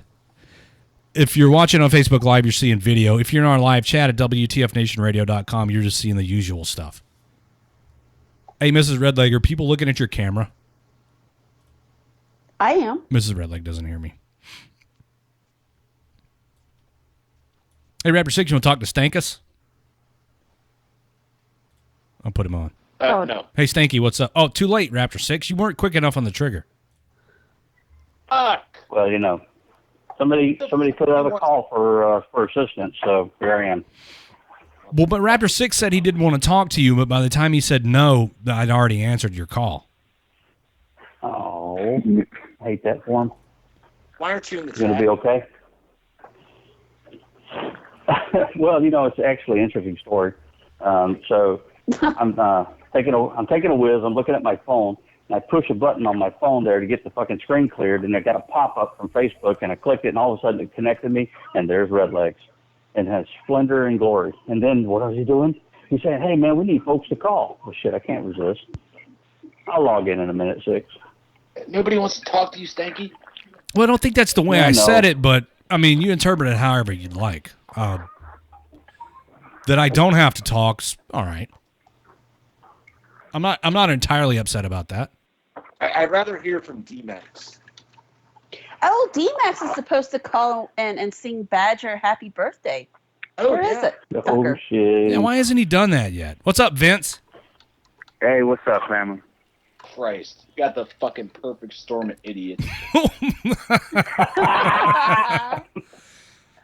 It's Saturday, man. Hey, Vincent Stanky. Congratulations. You got a Saturday show. Do radio. I'm going to go ahead and mute. Bye, bitch. Deuces. Hey, little stink says, bye. So this new house that I'm in has no fucking internet. Oh, shit. Well, it's going to be a problem. Yeah. Well, I mean, I don't know how to break this to you, man, but houses don't automatically come with internet. No, when we moved in, they said that there's no fucking, there's few and far between internet providers that provide internet out here. And that's what happens when you live in the sticks, son. Hey, but it's nice. It is nice. David wants to know, should we make marijuana legal? Absolutely. Yep. Fuck yeah. Yeah, I'm down with that. The chocolates I had over the weekend were delicious. I don't know why anybody would be against it. Especially let's bring alcohol into the equation. Okay? Alcohol is addictive. It is, and it's no more harmful than smoking marijuana is. I mean, why what's the argument against legalizing marijuana other than it's marijuana? And that's more of a discussion for tomorrow night's show, and I'm sure that they will at some point touch on it during tomorrow night's show. But I can only imagine. I can only bring it to the point that it's the stigma that surrounds it, and that's it, and nothing else. So I have a question for you, Redleg. Taylor says Big Pharma loses money. Yeah, sure, Taylor. I'll go with that. So as a law enforcement officer, when you were a law enforcement officer, did you have more issues with people that were high on weed or drunk on alcohol? Well, is that a rhetorical question, or do you actually want me to answer? Yeah, I was like, that's rhetorical for sure. By and large, overwhelmingly, the majority of the people that I had issues with, that I had problems with, that I had to fight, that were impaired beyond their ability to function, were under the influence of anything other than marijuana. Because the dudes that are stoned, they're completely docile. Yeah. Have you ever seen anybody that was fucking stoned out of their mind on marijuana? They don't. All they want to do is sit down somewhere and be left alone. Well, I'm going to drop some heavy-duty fucking conspiracy shit on you here regarding that. Until law enforcement can adequately do a immediate spot check, and yes, there has been some progress over the last year for driving under the influence of marijuana, and until the feds can figure out how they can collect their cut like they do with alcohol sales, and the states do too, until that day comes where they can regulate the flow, then they're always going to stand against it. Because All want they their need cut. to do, No one's going to Stanky, out-mob the biggest mob. all they need to do, Stanky, is make a move on it and do it. But it's this fucking, and you know what I'm about to say. The Bible Belt. All right, marijuana is the devil. It's being demonized, and how alcohol is. All right, first of all, I know you're familiar with the blue laws because you live in the Bible Belt just like I do. All right, that is the most asinine thing ever on the fucking planet. It's legal in this state to buy alcohol every day of the week except Sunday, and you cannot buy alcohol on Christmas Day. How overwhelmingly arbitrary is that? What the fuck is all that noise? Who am I about to hang up on? Who's falling down the fucking stairs? Okay, got quiet. It's so arbitrary. It's so random to outlaw alcohol on Sunday. I mean, all I have to do literally is drive 10 minutes east. Oh, Raptor 6 is pissing. Everybody be quiet. Not me. I got my shit mooted. Go ahead, Raptor 6. You're good. Oh, okay. Continue Yeah, I'm pissing. good now. Oh, you done? Yeah. Your prostate bothering you, buddy? Yeah, a little bit. Okay. You need a finger in the butt. Go to sick call tomorrow. Oh, no, tomorrow's Sunday. No sick call and no booze. Ah, shit. Tomorrow. And it's important to remember you got to take the butt plug out when you wake up, okay? You don't want to go to work with that thing in, I'm just saying. He does it all the time. What are you talking about? You guys want to see Mrs. Redleg sit in my lap? Hey, Mrs. Redleg, can you come sit in my lap for a minute? Hold up. Let me log in.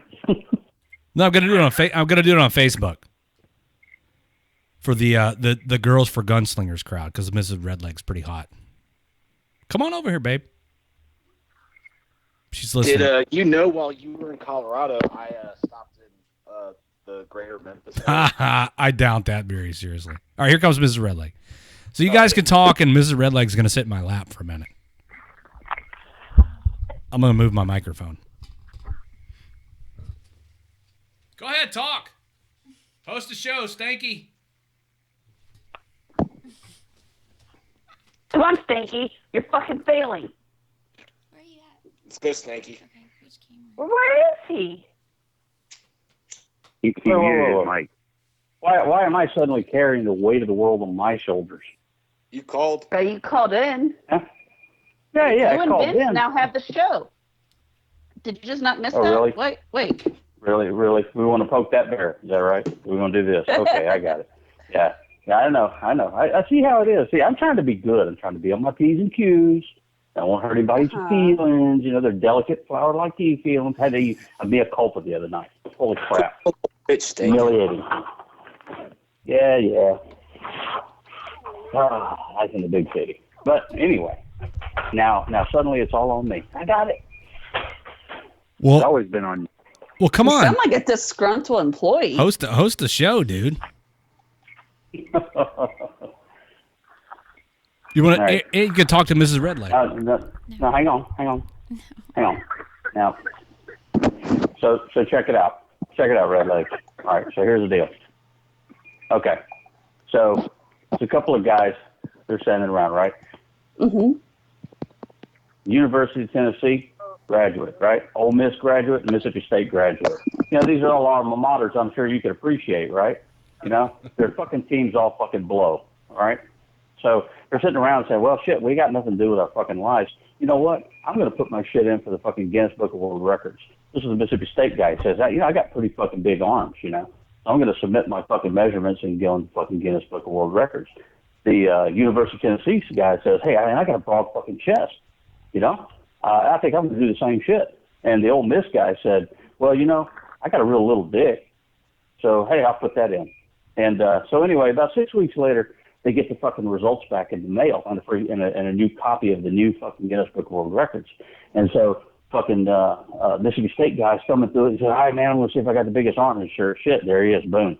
You know, he's like, holy crap, man. Look at this full fucking shit, man. I'm in it, man. I won, man. I got the fucking biggest fucking arms. And the UT guy, University of Tennessee, says, holy shit, let me look through here. Holy crap, there I am, man. I got the fucking broadest chest. And the old Miss guy says, hang on, let me see who's got the smallest dick. And he's thumbing through it. And he says, who the fuck is Raptor 7?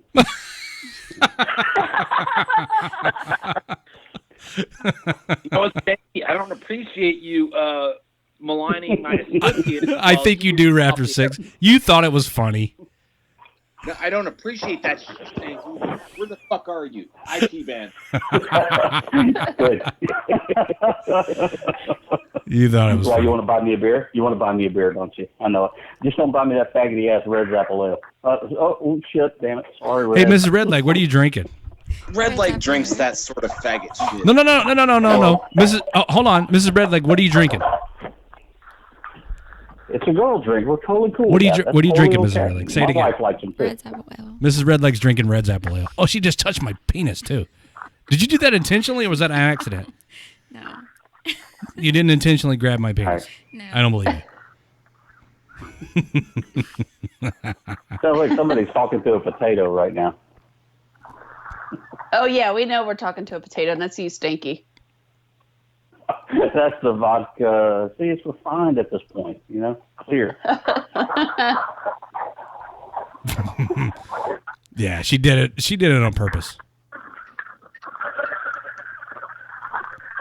She's got her hand right next to my Oh, dick. man. So, in other news here on the Stankus home front, I'm actually doing fucking gumbo tonight. Why? Because the temperature actually had the audacity drop below 50 degrees. Ooh, gumbo. 80 today. Yeah, I know, right? Yeah. Yep. I got a lump of fucking crab meat in there. I got crab claw meat in there. I got fucking shrimps. Scrimps. I got fucking oysters, Gulf Coast oysters, not that bullshit out in California. What about andouille some sausage? Oh. Yeah, andouille sausage, girl. Hey, I'm can I have your half-coon now. address? I just might drive out there and get some gumbo. It's gonna be a little bit of a drive. Yeah, now that I'm in El Paso. All right, Mrs. Redleg, Yep. I have to take a break. Okay. I got to push buttons. You got to get out of my Yep. lap for a minute. Where's my other earbud? Oh, here we go. Oh my God. I hate it when Mrs. Brett. I hate to see her leave, but I love to watch her go. Whew. This woman. Epic. Yeah. I got to take the top of the hour break. When we come back, we'll do the final hour of the Saturday free-for-all on WTF Nation Radio. No indication from any of the other staff members as to whether or not there's going to be an after show. That remains to be seen. If not, fear not. There will be music and stuff. If you want to catch that, it's at WTFNationRadio.com. I encourage you to come over to WTFNationRadio.com right now and go to the live chat and visit with the regulars. Raptor 6 is over there giving out hugs. Raptor Mom's over there. She might flash her boobs because she's got her camera turned on. Who else has their cameras on? Allie has her camera on. Stitch has her camera on. Mrs. Spanky? Redleg has her camera on. Spanky has her camera on. I'm noticing a pattern here. And then Road Tech has his camera on. So there's tits. Redleg does not have his camera on in the live chat because he's on Facebook.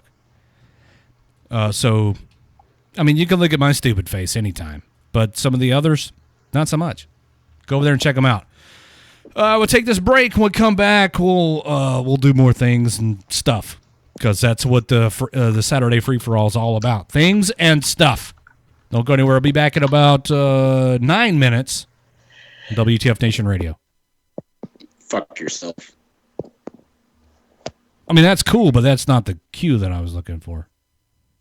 I'll say it. Shots. Oh, what's up, guys? This is Matt Best, and you're listening to WTF Nation Radio. So listen the fuck in. Broadcasting live from the basement of a Pentagon. This is WTF Nation Radio. I gotta piss. Dude, I gotta piss so bad. Don't go pee. Hey, do you want to do a sword fight? I got to piss too. You want to do a sword fight? You got to go pee-pee? I seriously have to go. I am about to fucking explode. Oh, man. I thought I just had to go take a piss, but that turned into a big deal. It turned into a deuce? Guys. Yeah? Hey, Jack. I'm going to shit my pants. Can I go now? You got to stay. And you got to pull up your cam, though. Shit my pants. I don't want anybody shitting their pants. Thank you so much. And I'll tell you what I'm going to do is I'm going to run to the bathroom. I'm going to send Raptor Mama a text to let her know I'm okay because I'm about to shit my brains out and I'd love to come back on. Do you have a folder that's labeled with like a poop emoji? It might be in that one. I haven't had any seafood recently, but I suspect this is food poisoning. And get some fresh meat in here. Oh, okay. There. Thank you. That's what Six thinks about it. Yeah, he's pissing. Shots? Christ, he missed. That was a lot of pissing. I really wanted to have a smooth, even flow here. I've seen you, Moose. You're a good-looking dude. I'd totally pee in your butt. That's not it. What is this, high school? That's disgusting. See, touching yourself, that's another thing you can get away with on radio. Dude, I can totally get away with this. I'm going to shoot this dude. Hit me. $20 to the first listener to punch Cos in the fucking dick. How you doing, Cos? Hey, you know what, Pie? I got your $20, and I'll raise another $20 to the next listener that punches Redleg in the dick. $20 to punch Raptor Mom in China.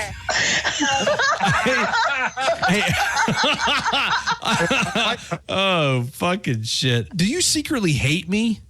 Yes. Thinking about punching Raptor Mom in the China. Raptor Mom, Take a video of it. You're going to get punched into China so much. Is that like punching the donut as Badger was talking about, except for punching the China? What we should do is start an Indiegogo, and depending on how much you pledge, we get to see. So, maybe $5 to punch Raptor Mom in the China. Motherfucker! When people pledge this shit, you actually see what they're pledging for. So then we can take all this money and say, okay, well, the most amount of money was donated to fucking Hoof Raptor Mom's China.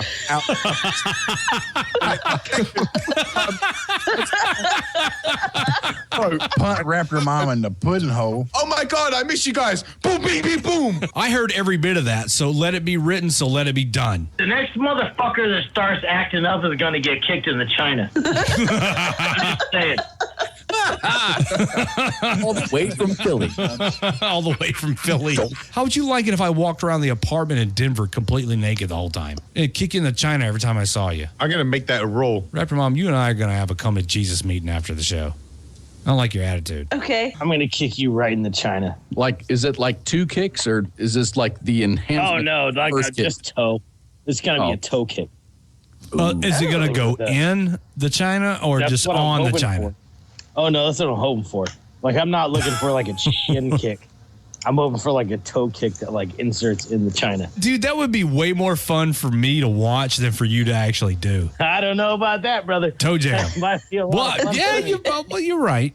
You're okay. For your toe going into the Raptor Mom's. Oh, I'm talking about toes. Toes, plural. Oh, yeah. I'm jamming the whole. Oh, all 5 or 4 of them? Oh, yeah, all 5, dude. I'm coming in there like a upwards tomahawk right in the China. It's got to get forced in, right? That would be at an awkward angle. Okay, can we just agree that it would be equally hilarious for you and me? So how will you tell? Yeah, it's got to be fun for everybody. Am I wrong? Right? Either Redleg, you're going to enjoy watching her accept my fucking foot China, then it's going to be enjoyable for me. If she doesn't take it, it's going to be unenjoyable for me and unenjoyable for her, but it's going to be enjoyable for you either way. So it's a win-win scenario for you. So it'll be like assault. Hey, Rapper 7, did you ever think that maybe she might like a complete foot in the China? Did you just on the cool call your husband a pussy? You know what? All I want to do is put my foot in a pussy. Is that so weird? Why is everybody going to make a big deal out of this? Put her right in the pussy.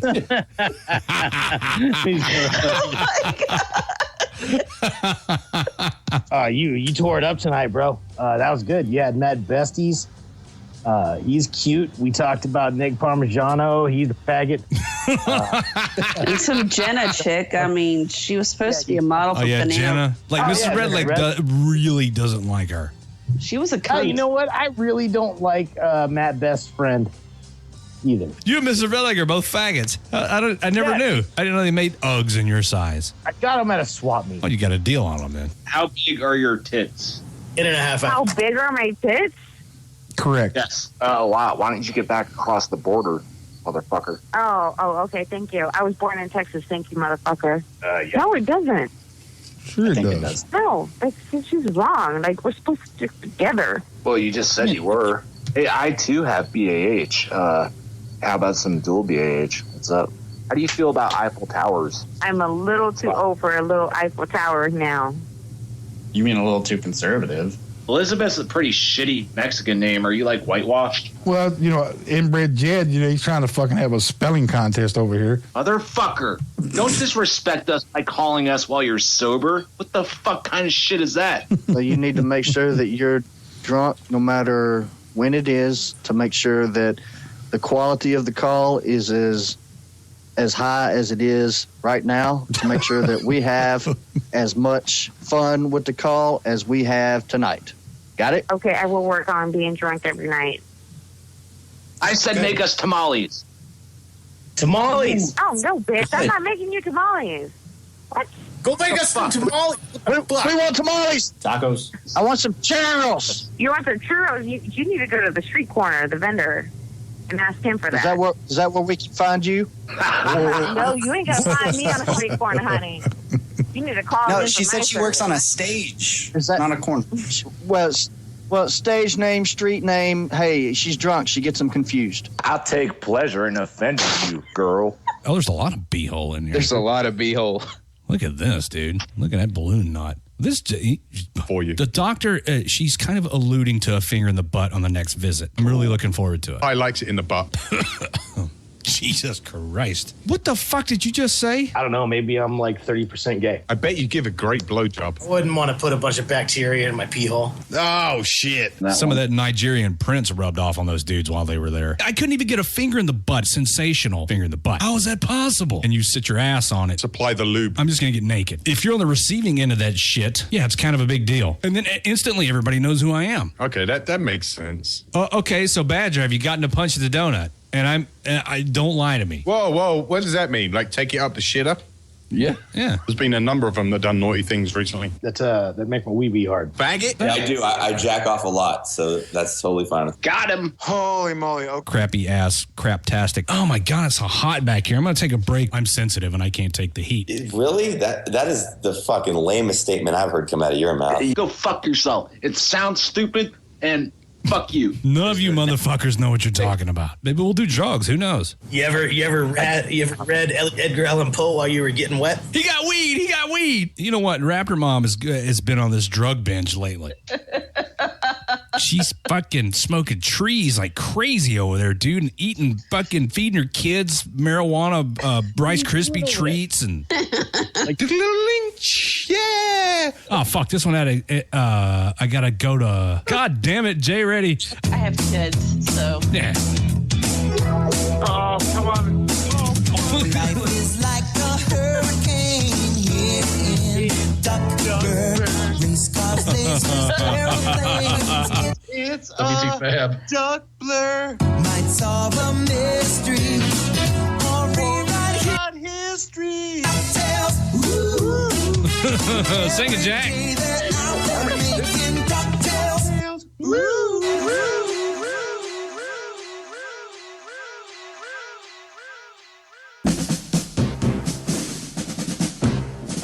All right, everybody, we're back. Oh my God.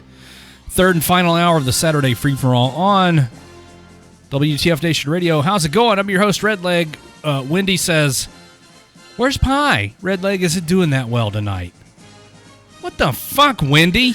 That's cold fucking blooded. Should I just end the show now? Since I'm not doing that well? LOL. I'll just turn it off. The whole station, not just me. Good. Delete the page too. We'll shut it down. We'll delete the Facebook page, and all's right with the world. God.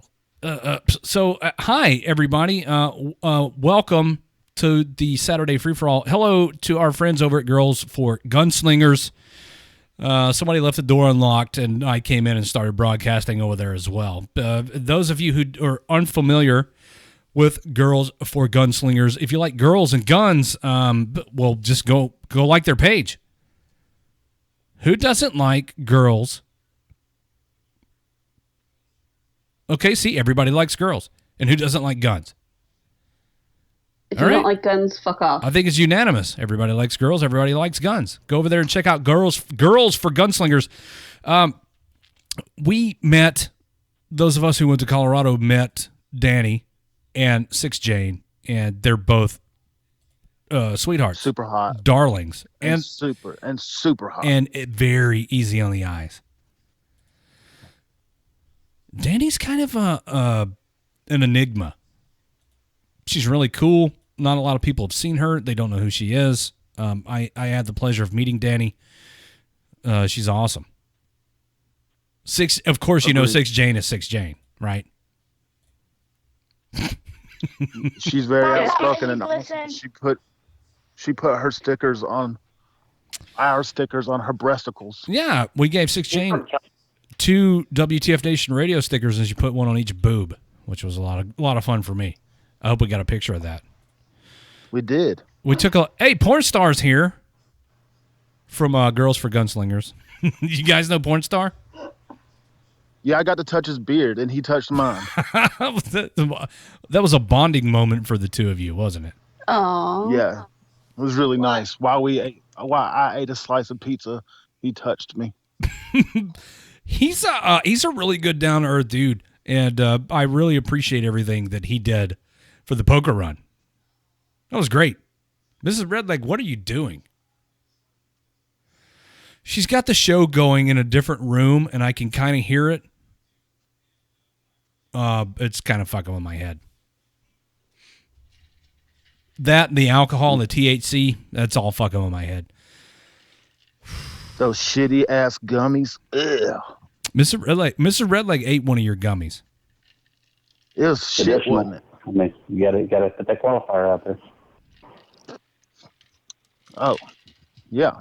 I don't think they were that bad. Gummies. Those gummies were not as bad as that fucking soda drink thing. I didn't even try it. I saw what Jimmy C did when he drank it. Let's talk about Jimothy. Can we talk about Jimothy for a minute? Yeah. So Jimothy came with pie under the auspices of being kind of a gopher assistant to us. Not bad. What ended up happening was he turned into a giant pain in the ass. Oh, my hemorrhoid. Hemorrhoids. Jay Reddy, hemorrhoid. There's a video, and I'm not going to show the video to everybody just yet. I think I need to do some editing. But, video notwithstanding, Jay Reddy had a really good time tormenting Jimothy. To the extent that I almost felt bad for Jimothy, but not really. Because he was an enormous pain in my ass. Even Jimothy. Well, his name is Jimmy, but he was an enormous pain in my ass the entire fucking trip. Jimothy, if you're listening, you're disinvited to everything we do from this point forward. I want to know, how did he end up with the name with Jimothy? It's something that Jay Reddy did. Yeah, I just create. You know how I create new verbiage and names and whatever. So. You're talking. Just popped in my head. You're talking about the guy who once said on a live show, "Boogity fuck boy." So Jimothy just kind of comes naturally, I guess. Boogity fuck boy. Jay Reddy, the wordsmith. Who was I referring to? I'm not sure. As a prerequisite for Jimothy. I LOL'd. Hey, Jay Reddy, since I have you on the phone. Yeah. Could you, at some point before you die, upload the helmet cam video? Actually, Cos has that, sir. From the GoPro? Yes. All right, I gotta yell at Cos then. Oh, he's got it on his laptop. Yeah.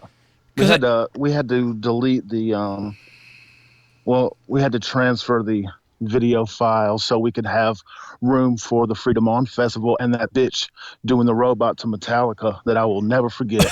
Yeah, there was a young lady doing the robot to Metallica. But my concern is that the go-kart race videos are going to be incomplete unless I get your helmet cam footage. Yeah. We can't have that video without that footage. That was some tight shit, man. It was so great. My favorite moment from the helmet cam footage is when Pi wrecked you. And oh my God. Pi ran into you and caused you to wreck. Put him in the wall. I think it was called correctly. He put him in the wall, and Pi is 2 for 2 motherfucker on racing. And I now have a racing rival with him forever for life until the next time we go to Pi. I challenge you to any go-kart track on this planet. Kaz is the most conservative go-kart driver I've ever seen. Mrs. Redleg, where are you going? People want to see your face. She left. So much for that. She might have had to have farted. Maybe. Mrs. Redleg and I have been together for 11 years. I've never heard her fart once. Maybe that's what she does when I'm on the radio. Yeah, she had to go rip one. Much like Raptor Mom. Well, if you believe the Mini Raptor. Air. Yeah, if you believe the Mini Raptor, Raptor Mom's just farting all the time. Yeah. Hey, Pat. I guess Pat's in the Denver, Colorado area. Says he says that he wants in on the race the next time we're there. Challenge accepted, dude. Yeah, I'll whoop that ass. Me and Pi. My money's on Pi. I think Pi figured out the science behind the race early on. Because he's a fucking crumpet. Is he a crumpet? Oh, fucking Captain Takeoff, fucking Captain Space Crumpet. No, I mean, sour about it. He was not at all modest either about his winning. No, he was not. I loved his victory speeches. Yeah, belittling us. He was immodest to the point that he actually would not. There's two gates. Well, there's a gate that leads into the pit area, and there's one that leads out of the pit area. Mm-hmm. He was immodest to the point that he would not go through the same gate as everyone else. He felt like he needed to exit through a different gate because he won the race. Fuck, Pi, your shit does not smell like Earl Grey.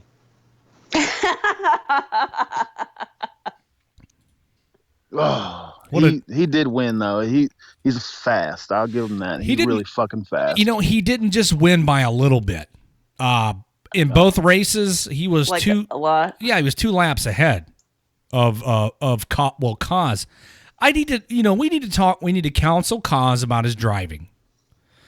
And I think Kaz was a little too reserved, a little too conservative with the accelerator.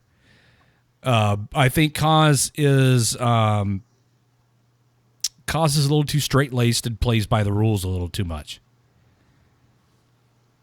He didn't wreck much, though. No, he didn't wreck at all. But, when you're 2 laps down and you're constantly getting the blue flag to get the fuck out of the way. See, that was my problem. Pi he got to the first cart.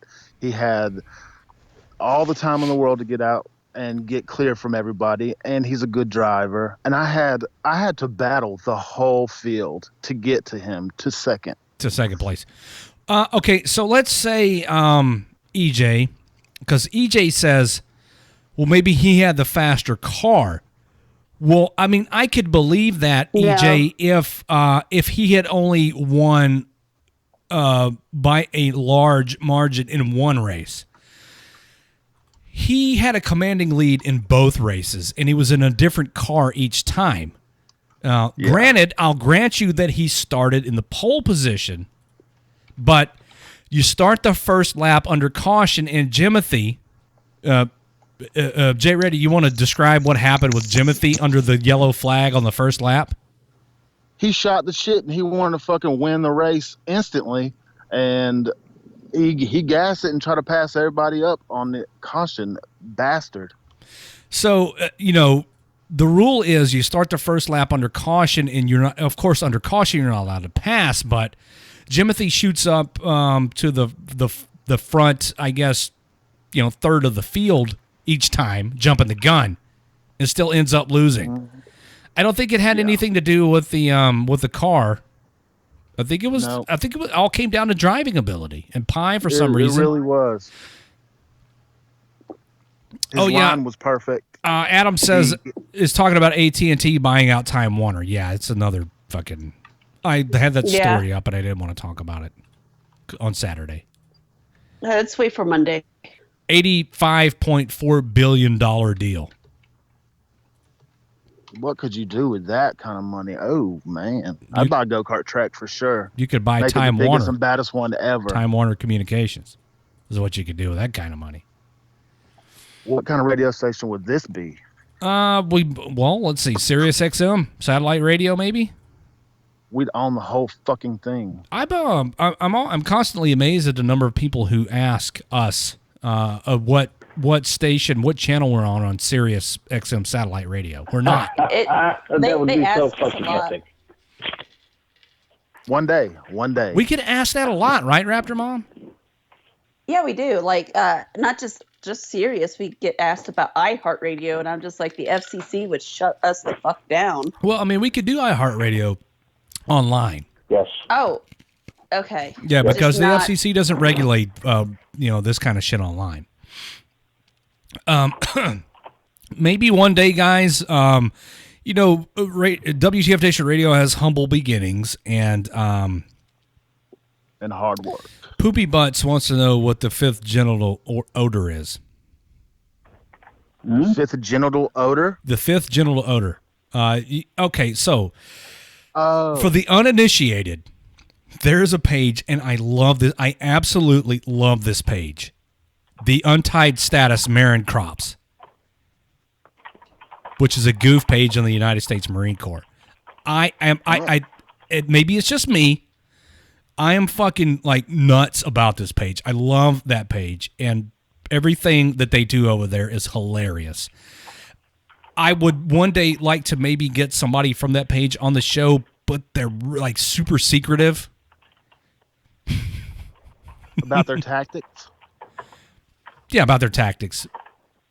But the Untied Status Marin Crops. Look them up on Facebook. It's a, like I said, it's a play on words on the United States Marine Corps. It is so. You'd have to understand my background and my relationship with the Marine Corps to understand, I guess, maybe why it's so funny to me. Did you know, Jay Reddy, that the Marine Corps has 11 general orders? Actually, I did. Ah. Do you know any of them? Don't lick windows. That's not one of them, but. Oh. I mean, if you talk to a Marine, they'll tell you there's 13. Walk my post round and round. Fuck this shit. I'm sitting down. That's one of them. Shit. All right, I'm trying to remember. I'm trying to remember the fifth general order. Is it? I know the general orders, but I'm kind of under the influence of substances right now. Is it? No, it's not. Receive, obey, and pass on the censure who relieves me all orders from the commanding officer, officer of the day, and officers and non-commissioned officers of the guard only. That's not number 5, though, is it? To salute all colors and standards, all officers' colors and standards not cased. That's not it. I will guard everything within the limits of my post and quit my post only when properly relieved. All right, how about be especially watchful at night during the time of challenging and to challenge all persons on or near my post and to quit my post only when properly relieved.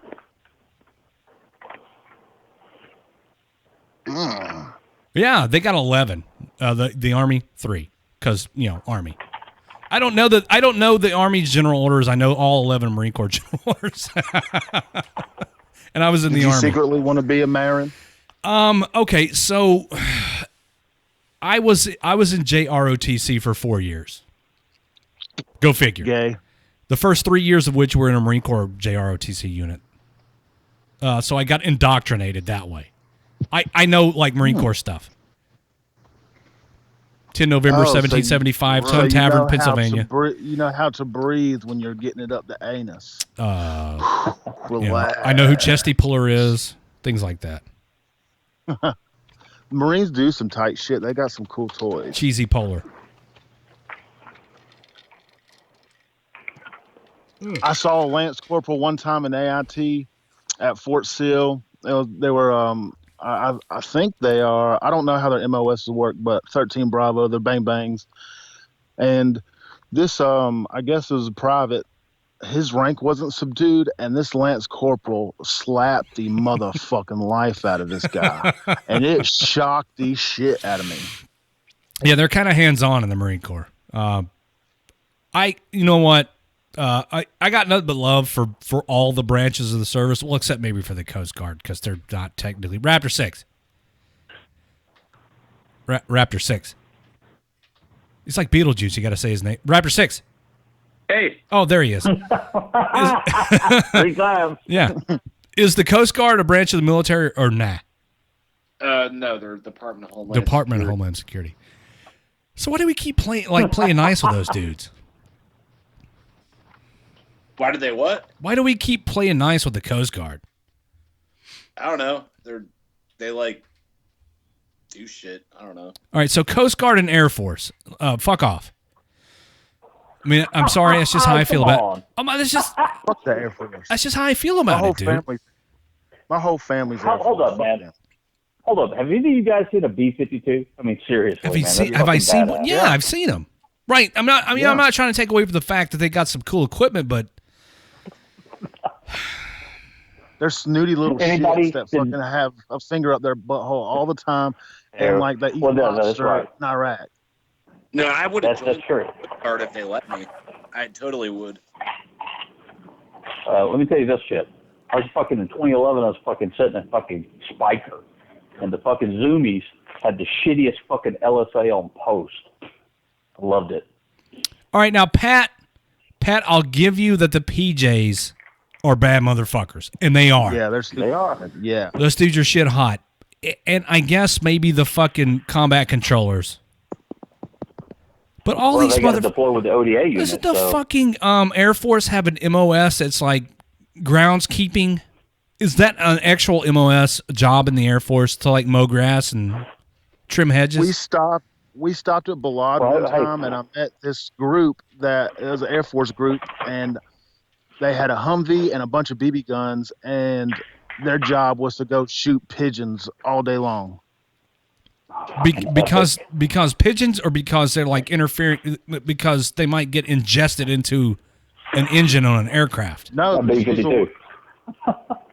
They didn't fly B-52s in Balad. I know. They I was there in 2000. I guess it was bird flu. Bird flu. So they're the bird flu police. Oh, all right. Okay. They were keeping it from getting ingested in the fucking C-17s, fucking the Montana Air National Guard F-16s, the fucking Illusions. C-5s, the scariest goddamn plane in the world. You don't see many of them nowadays. All right. So Air Force notwithstanding, and Air Force and Coast Guard notwithstanding, I feel like I got fucking like steered away from what I was going to say, which is probably something like I got a lot of love for all branches of the military service, except the Coast Guard. And I got this weird like connection to the Marine Corps, and I know it sounds stupid, but like they really fucking indoctrinated me in the 3 years that I was. What's up, Major Gibson? If you're listening, he's probably not. I know he has, but he was my senior ROTC instructor, and this dude is 100% fucking Marine officer. Yeah, I mean he's a badass. He's still kicking around too. I saw him last year. Well, Mrs. Redleg and I went on vacation. We went through Long Beach, Mississippi, which is where Major Gibson lives, and I had a beer with a dude. And I learned the Marine Corps is big on their history, big on their traditions. Yeah. And I think that the Army could probably take a few lessons from the Marine Corps when it comes to their history and traditions. And PT. There's that. But the Marines are the slimmest and most fit out of all the branches statistically. That's true. I talked about that on a recent show. Mm-hmm. So if the Army can do so, I can't do pull-ups. So they got us on that. Yeah, and running the boots. But they're kipping like fucking bad dogs, though. Trust me. They're all fucking pit bulls. Don't fuck with them. All they like to do is fight. I don't hate them. I know. They're fucking crazy. Well, I mean, they're taught that they are fucking fighting and killing machines, and then every Marine is a rifleman, and so on and so forth. And they're a small service, and like I said, there's a lot of history and tradition there, and I think that the Army could take notes from that. I'll agree. The Army's a big branch of service, and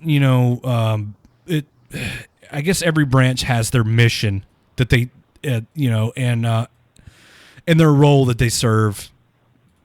Are the Marines doing this PC shit? The fucking Air Force, though. Yeah, they are. They are. Oh. The goddamn Air Force, man. I just can't. I mean, it's like working for a civilian company. These guys. Yeah, Stanky. I know. There's not, man. There's A10s, man. They're not fucking hard ass enough, and I guess I'm longing for the old days. Okay. Where men were men, and men were men, and sheep were scared. Whatever. What, Jay? Ready? Red's gonna say the day was fucking arty. Don't get me started talking about artillery. My ass and a lot of people's ass I know, and them A10s. Of course, dude. I'm not trying to take away anything from them. It's just holy fuck, those motherfuckers. God damn. Yeah, the Air Force trying to pull them out of service this year, and Congress said no. Congress said you leave the A10 in service. The Air Force wants to do away with them. I live by Eglin Air Force Base. 30 years. I live right next to Eglin Air Force Base, and to see these F-22 Raptors and these Joint Strike Fighters fly off, god damn, it's so cool. Wow. Yeah. That's a machine right there. Yeah, and then none of us can get past spooky, Oh, the AC-130. I mean, listen, they're all good assets, and the guys that fly them are professionals and badasses, but I don't. It's the worms on the ground. I just feel like they're fucking they're babying these guys. I got a cousin that's in the Air Force. He's in the security. What do they call them? SP, security police. Yeah, it's security police. Well, they're actually closer to fucking Army doctrine than the rest of the fucking Air Force. But he's still. I mean, I see him in his Air Force uniform. I'm like, what a fucking pussy, and I don't know, dude. They all smell like pumpkin spice latte. The fucking pussy. Yes. Why don't they just change out their combat boots for fucking Uggs or something? Uggs. Yeah, or Crocs in Garrison. And they're butt plugs. Only in Garrison, though. Listen, one of my closest friends. 6 butt plugs? One of my closest friends and a certified badass is an Air Force veteran. We worked together when I was in law enforcement. We worked on the same shift on the street together. We were also on the tactical team together. He was actually the team leader for the SWAT team. The dude was a firearms instructor for an organization that trains like special operations units, and he's a certified badass. But he was in the fucking Air Force. Eric, if you're listening, fuck you and fuck the Air Force. My mom was in the Air Force. My aunt and uncles. My grandma. Except my grandpa, he was Man started making the horn. He was a badass motherfucker. Me and him clicked off real good. But everybody else, I'll Jay tell Ready. them to their face that they're pussies. Jay Radio, are you on a helicopter right now? Are you flying somewhere? Yeah, that's pretty pro. Oh, no, there's a Harley. Oh, There's a Harley. So Adam posed a question in the Facebook live chat. Which sub-branch, and by sub-branch, branch, MOS, is the most conceited? And Justin immediately replies, the 11 series. Anybody got an opinion? Yeah. Which 13 branch? series is pretty conceited because we call ourselves the king of the battle. And so that's pretty conceited. But, I mean, Saddam Hussein called us still rain. No. You guys got it wrong, man. It's fucking Supply. Supply is the most conceited? Yeah. I like them guys. See, yeah, we all love them. That's why they're fucking conceited. They know they got the fucking. I can give you the numerical. I can give you the numerical identifier for certain branches, but not Supply.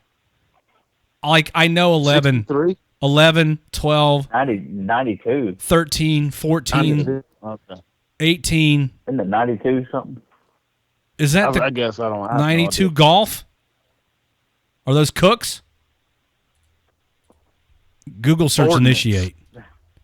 92 golf. No, that's the. Yeah, those are it's Cooks. The 92 golf's Cooks. quartermasters. That's what I'm fucking think of. The quartermasters. Other books you get in Supply. Yeah. Quartermaster fucking branch. It's 92 Yankees fucking Supply. Yeah, quartermaster's the branch. And I think that's the Yeah, question that Adam was asking. Which branch is the most conceited? Okay, well, I'm down with fucking the quartermaster branch or fucking Supply. They're conceited? Logistics. Really? Those assholes, man. Yeah, you don't think for 11 real. series is full of themselves? 11 Yes, series. absolutely, I do. So they're the most conceited? Or Always sucking each other off. As far as I'm concerned, they fucking earned it. But the fucking Supply Yeah. guys, they got to get us our fucking bullets and beans. 19 series. That's tankers. Huh? Yeah, tankers and fucking Cav Scouts. Yeah, the fucking Cav Scouts, those motherfuckers. Jesus Christ. Rapper 6. They're good at what they do. Rapper 6 is in my opinion, Rapper 6 is in the best position to give us an authoritative answer on this. Rapper 6, what say I would you? agree with that. Yeah, fuck you, Surrec. Go ahead, Rapper. So, what's the most conceited branch? Right. Who thinks the most highly of themselves? Infantry. Infantry, 11 series. Yep. Yeah. All day. I mean, that's what I'm saying. You know how Well, now, hang on, guys. You know how I could What tell about Stanky aviation? that okay, let's say the people call the show, because people call the show all the time. You know how you can tell when you have an infantryman on the phone on WTF Nation Radio?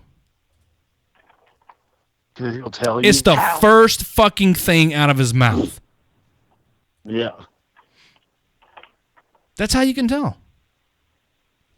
It's the first thing out of their mouth. I'm infantry. I was infantry. Congratulations. They go to like the 4-week AIT and they go to a 4-week field problem. They get a blue cord and then they think they're God's gift to the world. Yeah.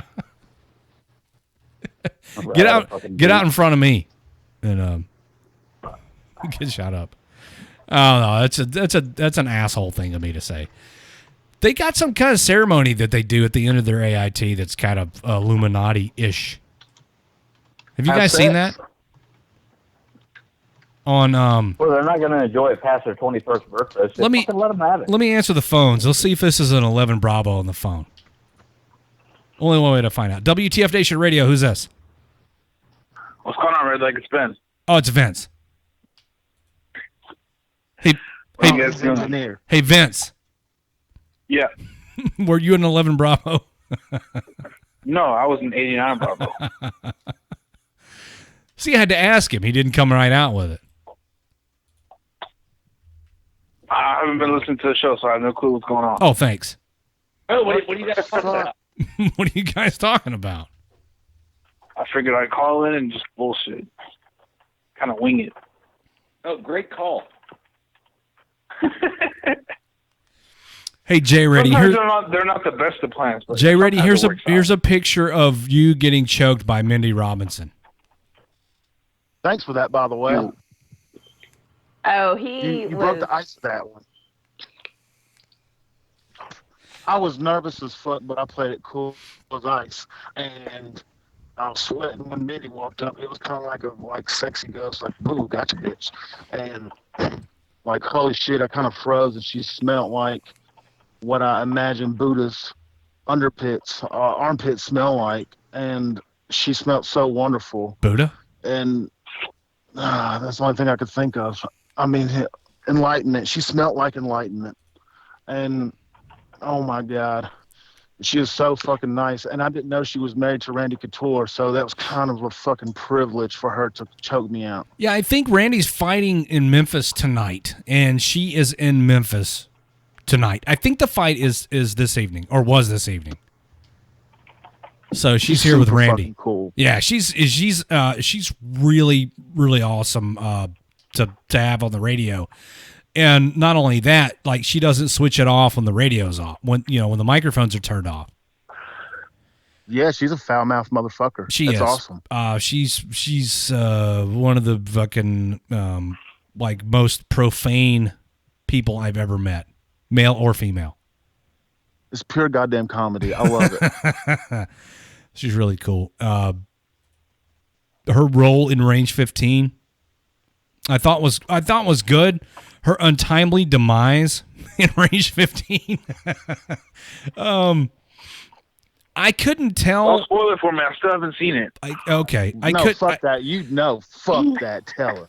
I couldn't tell if she was. Exactly. I couldn't tell if she was okay with it or not. Spoiler alert, Vince. Mindy dies in the movie, and it's pretty quick. Well, and wait a minute, Vince. You were at my house. I could have sworn you watched the fucking movie with me and my brother. And I all was of us probably on the couch stoned. at my fucking house. He was too high on This Quaaludes. isn't Vince. This is Ben. Ben. Oh, Ben. I thought it was Vince. Why the fuck am I calling you Vince? You sound like I don't Vince. fucking know, Redleg. Have you had one too many? Probably. I mean, I've had a couple of different things. Alcohol and other stuff. Sorry. Aren't you supposed to be working on our webpage, motherfucker? Why the fuck are you dicking around on the radio? There's more admins than me on that motherfucker. So? Wait, we have an admin named Ben? Do we? Yeah. Yes. Who? What? When? When I say motherfucker, you're not admin. Good point, but I still haven't. Pedals. The pedals page. Oh, that one. Oh. Successful page. Congratulations, by the way. I don't know what's going on. I'm so lost right now. How much longer in the show? Oh, fucking 16 minutes? Good. Jesus. Ben. I sent some Facebook good fucking Live memes fucking in the live. chat room. I thought fucking Raptor Stick was supposed to cover down and post those. I posted a bunch of shit, motherfucker. He's failing you. He's failing you. Behind Who's the back. Stanky? Who's dumb as a bag of doorknobs? I missed that too. I Who, was talking about Oh, no. Mrs. Redleg, what No, has my happened to fucking- you? Why are you not in here on camera? Oh, here she comes. She's still. She's got a Reds apple ale. Yes, which is totally cool never had one. for a female to drink, FYI. All right. Like a Zima. You know, totally cool with that. Damn, that's a good reference, bro. God damn. You fucking She wants to drink it. That's a female. They don't Really? even make that shit anymore. Hey, hang on, hold up. Are you normally this stupid, or are you just working extra hard at it tonight? Did they discontinue that shit after it was so awful? They did. They don't make it anymore. Didn't I used to put Jolly I know Ranchers they in don't it? fucking Yes. make it anymore. Not since the 90s. Holy shit. Yes, I know. I was a All child. the when I bitches had my love to first drop a fucking, like, sour apple fucking Jolly Rancher in it so they can fucking handle it. I don't know. I don't fucking care. I didn't drink it. Yeah, you did. This was before the days of sipping syrup, I suppose. Stankus, Oh, don't and lie after to me. Zima, it Yep. was the Smirnoff drinks, wasn't it? Yeah. Mrs. Redleg likes No, those no, too. Smirnoff? The Smirnoff came after. Yeah, that's what she said. Yeah, I just fucking said that stank. What the fuck? God Clean your damn ears out. stank. Oh, wait. Good Lord, I'm son. sorry. Really? Oh, I forgot. I like that because he dumped beer on Redleg. That's why. Yeah. Who? Yeah. Yeah, he did. Not me. Yeah, Ben poured a beer down my back at the Breaking Benjamin concert. Oh, that is so epic. Yeah, I was so lit. I don't even remember that, dude. Yeah, you and your buddy both. I got pictures or video or something. Oh, there's a Facebook Live video on your page. Yeah. I mean, I remember running into you. I remember doing that, but I don't remember spilling a beer down your back. All right, let me see. No, you did. You totally did. You had a Well, beer. if I did, I'm sorry. Wait, it's apologize, it's Redleg. okay. It's all right. You had a beer in your hand. You gave me a hug. You poured half your beer down my Don't back. you apologize to him. I'm good with it. You don't have to apologize. It was Redleg's fault that he poured that beer. Yeah, it was down your totally back, my but fault. I'm just saying. I was You too. went in too hard for the hug. I was man. too know you're a receptive hugger. to the Remember? hug, and yeah, that's what happened. Redleg is a fault of many things. Like he almost got Raptor 6 deep fried, and you were nowhere in the vicinity of me. He blamed Raptor 6 for drawing a dick on my face. that was great. While I was under the influence of Ambien, and I don't even remember any of that. And I had a whole conversation about killing Raptor 6. Right? He said, "Whose idea was this?" And I said, "Raptor 6." It was the first name to pop into my head. That is epic. Oh, that's funny, dude. And it was kind of funny. It's like when I pulled into the apartment, like I pulled into the cripple spot, Uh-huh. and I just saw a bunch of dudes All right. standing there. Okay. Yeah. Look, everybody, picture this. Okay. There's Pie. There's Jay Reddy. There's me, and there's Jimothy. We're standing. We're standing in a parking garage. All right. It's not like Raptor Mom doesn't know what we look like. It's the middle of the day. Like, I wasn't even paying attention to your faces. I was Raptor like, Mom pulls into the cripple handicap parking spot in the parking garage. She pulls in. I'm like, oh look, it's Raptor Mom. She looked mad too. And, yeah, and we're standing. The four of us are standing in the parking garage, no more than 20 feet away from Raptor Mom, who's sitting in her van, in her minivan. And she continues to sit in her minivan, and I say to Pie and Jay Reddy, what the fuck is up with Raptor Mom? Is she being stuck up? So I go pull her door open and say to her very authoritatively, get out of the van. I scared the piss out of Raptor Mom. And she's like, oh, I didn't know it was you. What the fuck? Have you not ever seen us before? Sure, was in the right spot. Oh my God. You know what? The instant I saw her pull in, I was like, oh, she found us. And then she just sits in the fucking van. For like 5 minutes. Yeah. Until I went over and pulled the door open and said, get out of the fucking van. Like I could have been shot. Yeah, I don't see how she didn't see us. My beard has its own light source. I'm a gigantic person. I mean, it's just this big circle of gentlemen fucking conversating, and you literally drive fucking 3 feet away. She almost ran over us getting into that parking spot. I did hear you guys. You can't fucking park there. And I was like, wait a minute. Like, I can. Oh, she was like, oh, these assholes. We had to move out of the way for her to park there, and then she didn't recognize us. Ugh. What a dick. Fuck Raptor Mom. Oh, I heard that was a pucker level of 45. You scared the shit out, and then I scared the shit out of her again, and she punched me right in my belly. I knocked the wind out of him. Yeah. My tummy tum. There was some live video, some like Big Brother style video from the apartment that we stayed in Denver, and it's still up on YouTube. We have a YouTube channel, youtube.com/WTF Nation Radio. You'll have to scroll down a little bit, but there's YouTube videos of us in the apartment. There's 4 or 5 videos of us at the Freedom On Festival. We shot a whole bunch of video that's not up for everybody to view yet, including an entertaining interview of Jimothy by Jay Reddy. Yeah, what an interview. I'm not ready to spill the beans just yet. Oh man, there may be some editing. I mean, involved. it's fitting. It's fitting that Halloween's soon. Yeah, I can't wait to see that. He's an interesting, I guess is the word, kind of dude. This motherfucker, he kept on saying, or we had Call of Duty 3 or whatever the fuck it was. I've never played the goddamn game, and all he kept saying was, "I never get beat. I never fucking get beat." And y'all hand me the controller and I beat his fucking ass. Yeah. And I'm like, thinking this dude is a gamer, and I'll whoop his ass. And I felt accomplished. Like, fuck you, Jimothy. I got your Call of Duty. He's an interesting fucking dude, man. And he says some off the wall shit. I mean, it's, if you think about it, hindsight, it's kind of goddamn funny. But at the time, you just want to fucking punch him. Set him on fire. Right in his face. Yeah. That's what I wanted to do the entire time he was around me, was strike him in his face. You know, at the end of the day, he was a good kid, though.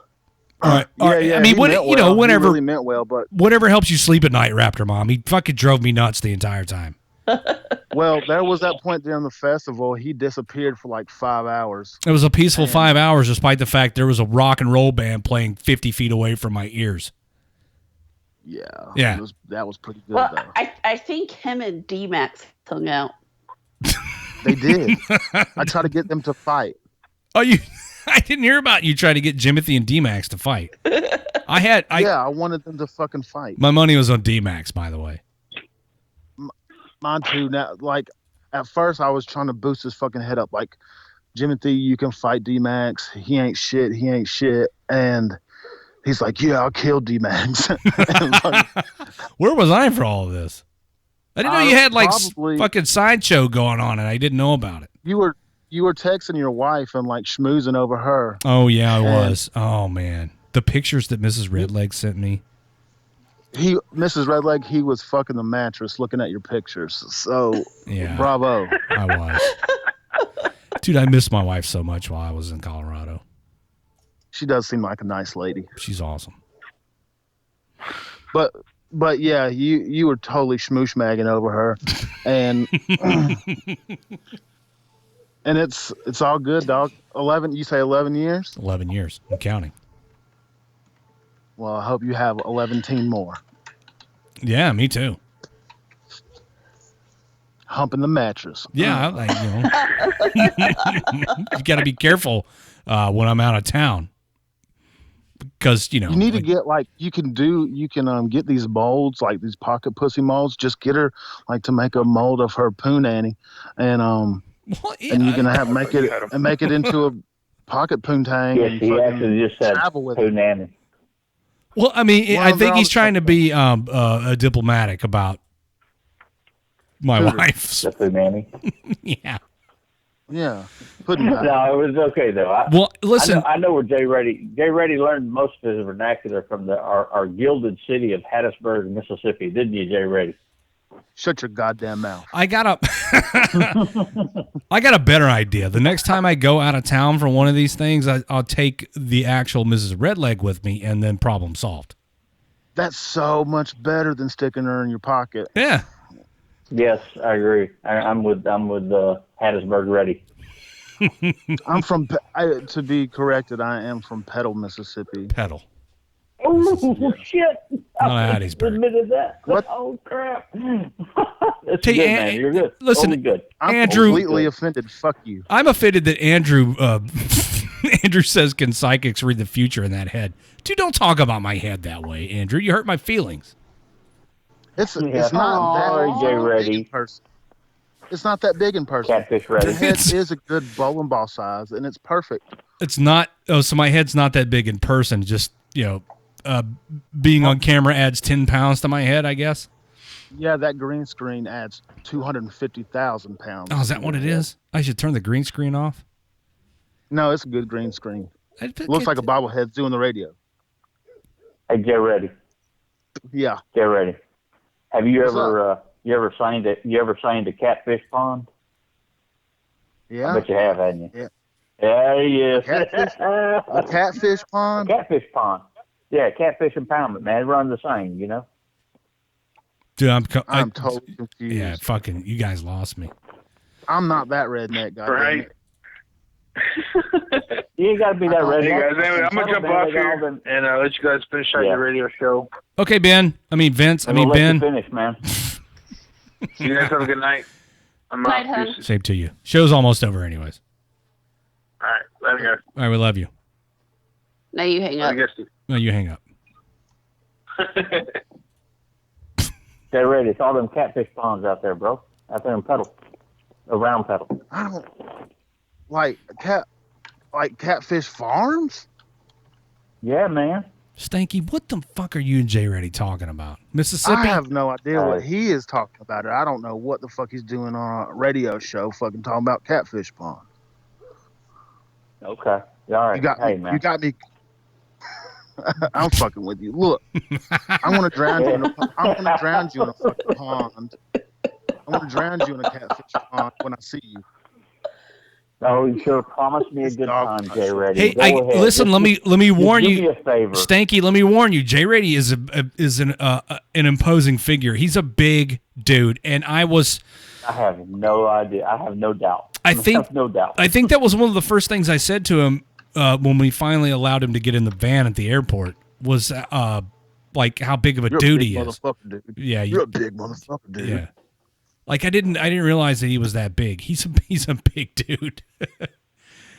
So Jay Reddy's cool. I like Jay Reddy, regardless of his imposing figure, which I've never witnessed before. Yeah, he's a big guy. I gotta give a homeboy a little bit of a hard y'all are time, just homeboys. like he's gonna give me when he sobers up tomorrow or next week. I don't even. Did I drink? Oh, okay, I did drink with y'all just a little bit, but Yeah, I'm not really a drinker. Yeah, he had a couple of drinks and that's it. He's not a drinker. Six Jane fucking boy. ambushed me. She's such with a bad vial. influence. Oh, she's gonna be coming to my house in a couple weeks. So Holy fuck. She's gonna What? bring moonshine and she's going to fuck you. well, I'm out of moonshine, so she'll just No, she's replenish. gonna bring it. She brought me like this fucking science vial, like this little tube of just. I thought it was water, and she came up to me. She says, "You've been sick. Don't ask what." Yeah, you've been sick. Just drink it. Don't ask any questions. And I'm like, what the fuck is this? Don't ask questions, you red bearded motherfucker. Drink it. She had that stuff shipped in ahead of time. That's that's logistical planning. She had it sent ahead. She hit people with it. That's pretty good actually. Oh, she tried to hit me with it, and I'm like, no, I'm driving. Well, I wonder.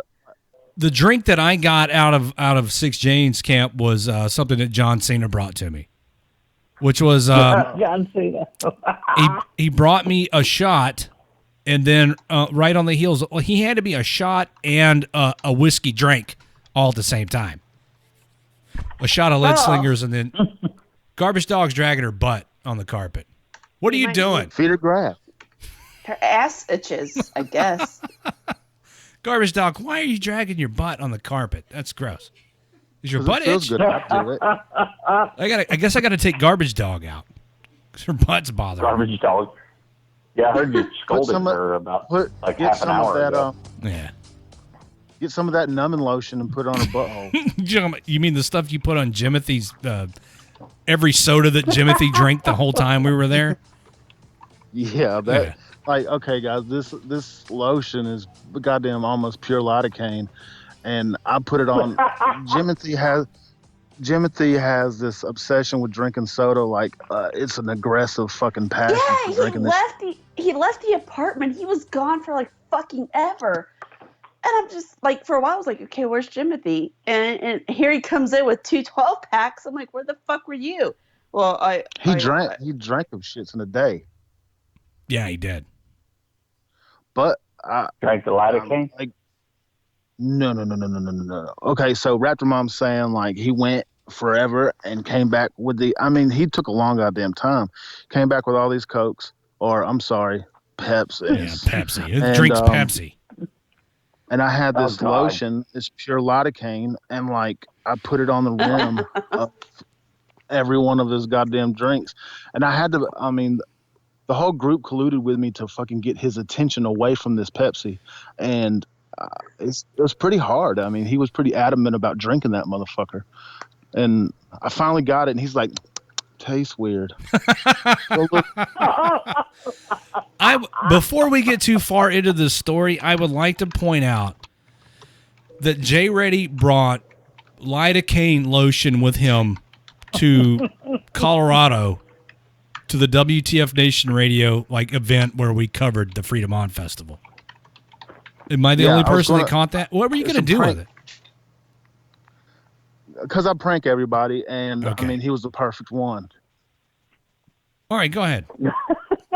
Hello, Alexander from Yongsan. Oh shit, that's so fucking funny. We asked him if his mouth was numb, and he's like, "Yeah, why? Well, because we got your whole goddamn tongue fucking drooling, hanging like a dog. Fucking old Jimothy. God damn." And then he wanted to wear that fucking sock on his head the whole goddamn. After the go-kart races? He wore it the next day. All right, but yeah, he looked like a thug. Yeah, he did. Did he have a fucking like a lycra skull cap on his fucking head? Well, this is a special skull cap for racing, and I guess he just wanted to keep racing. Yeah, it's a sock that you got to wear on your head underneath your helmet. More about that, I guess, on the next show. My show's over with. I got to get out of here. Next show. All right. So tomorrow night is the Green Room. That starts at 8:00 p.m. Eastern, and I'll be back on Monday. For the Monday edition, Tuesday, Drunk on a Tuesday with the Raptors 7 and Stephen Hobbs. Wednesday is What the Fuck Wednesday with Jim Beeman, Raptors 6. Thursday, Sergeant's Time with Ice, The Nasty, and whoever else shows up for that. Friday, I'm back again with Friday Night Fuckery, and then this coming Saturday, I didn't look at the schedule, so I don't know who hosts the free-for-all. Oh, no, it's Ice and Jay Reddy doing a rave. Oh. Yeah. That's a good show. That's right. Ice told me about that last night. Ice and Jay Reddy go do the rave a week from tonight. I got to get out of here, everybody. Thanks for hanging out. Thank you. Shout out, Girls for Gunslingers, for putting up with us tonight. Maybe you'll see more from us in the future. The free-for-all is kind of an open forum, like absolutely no format ahead of time whatsoever, kind of off-the-cuff thing. So that's what we did tonight. Yeah. I will see all of you again on Monday. Everybody have a good night. Do shots. And go touch yourself. That's always fun. Oh. Salute. Yeah.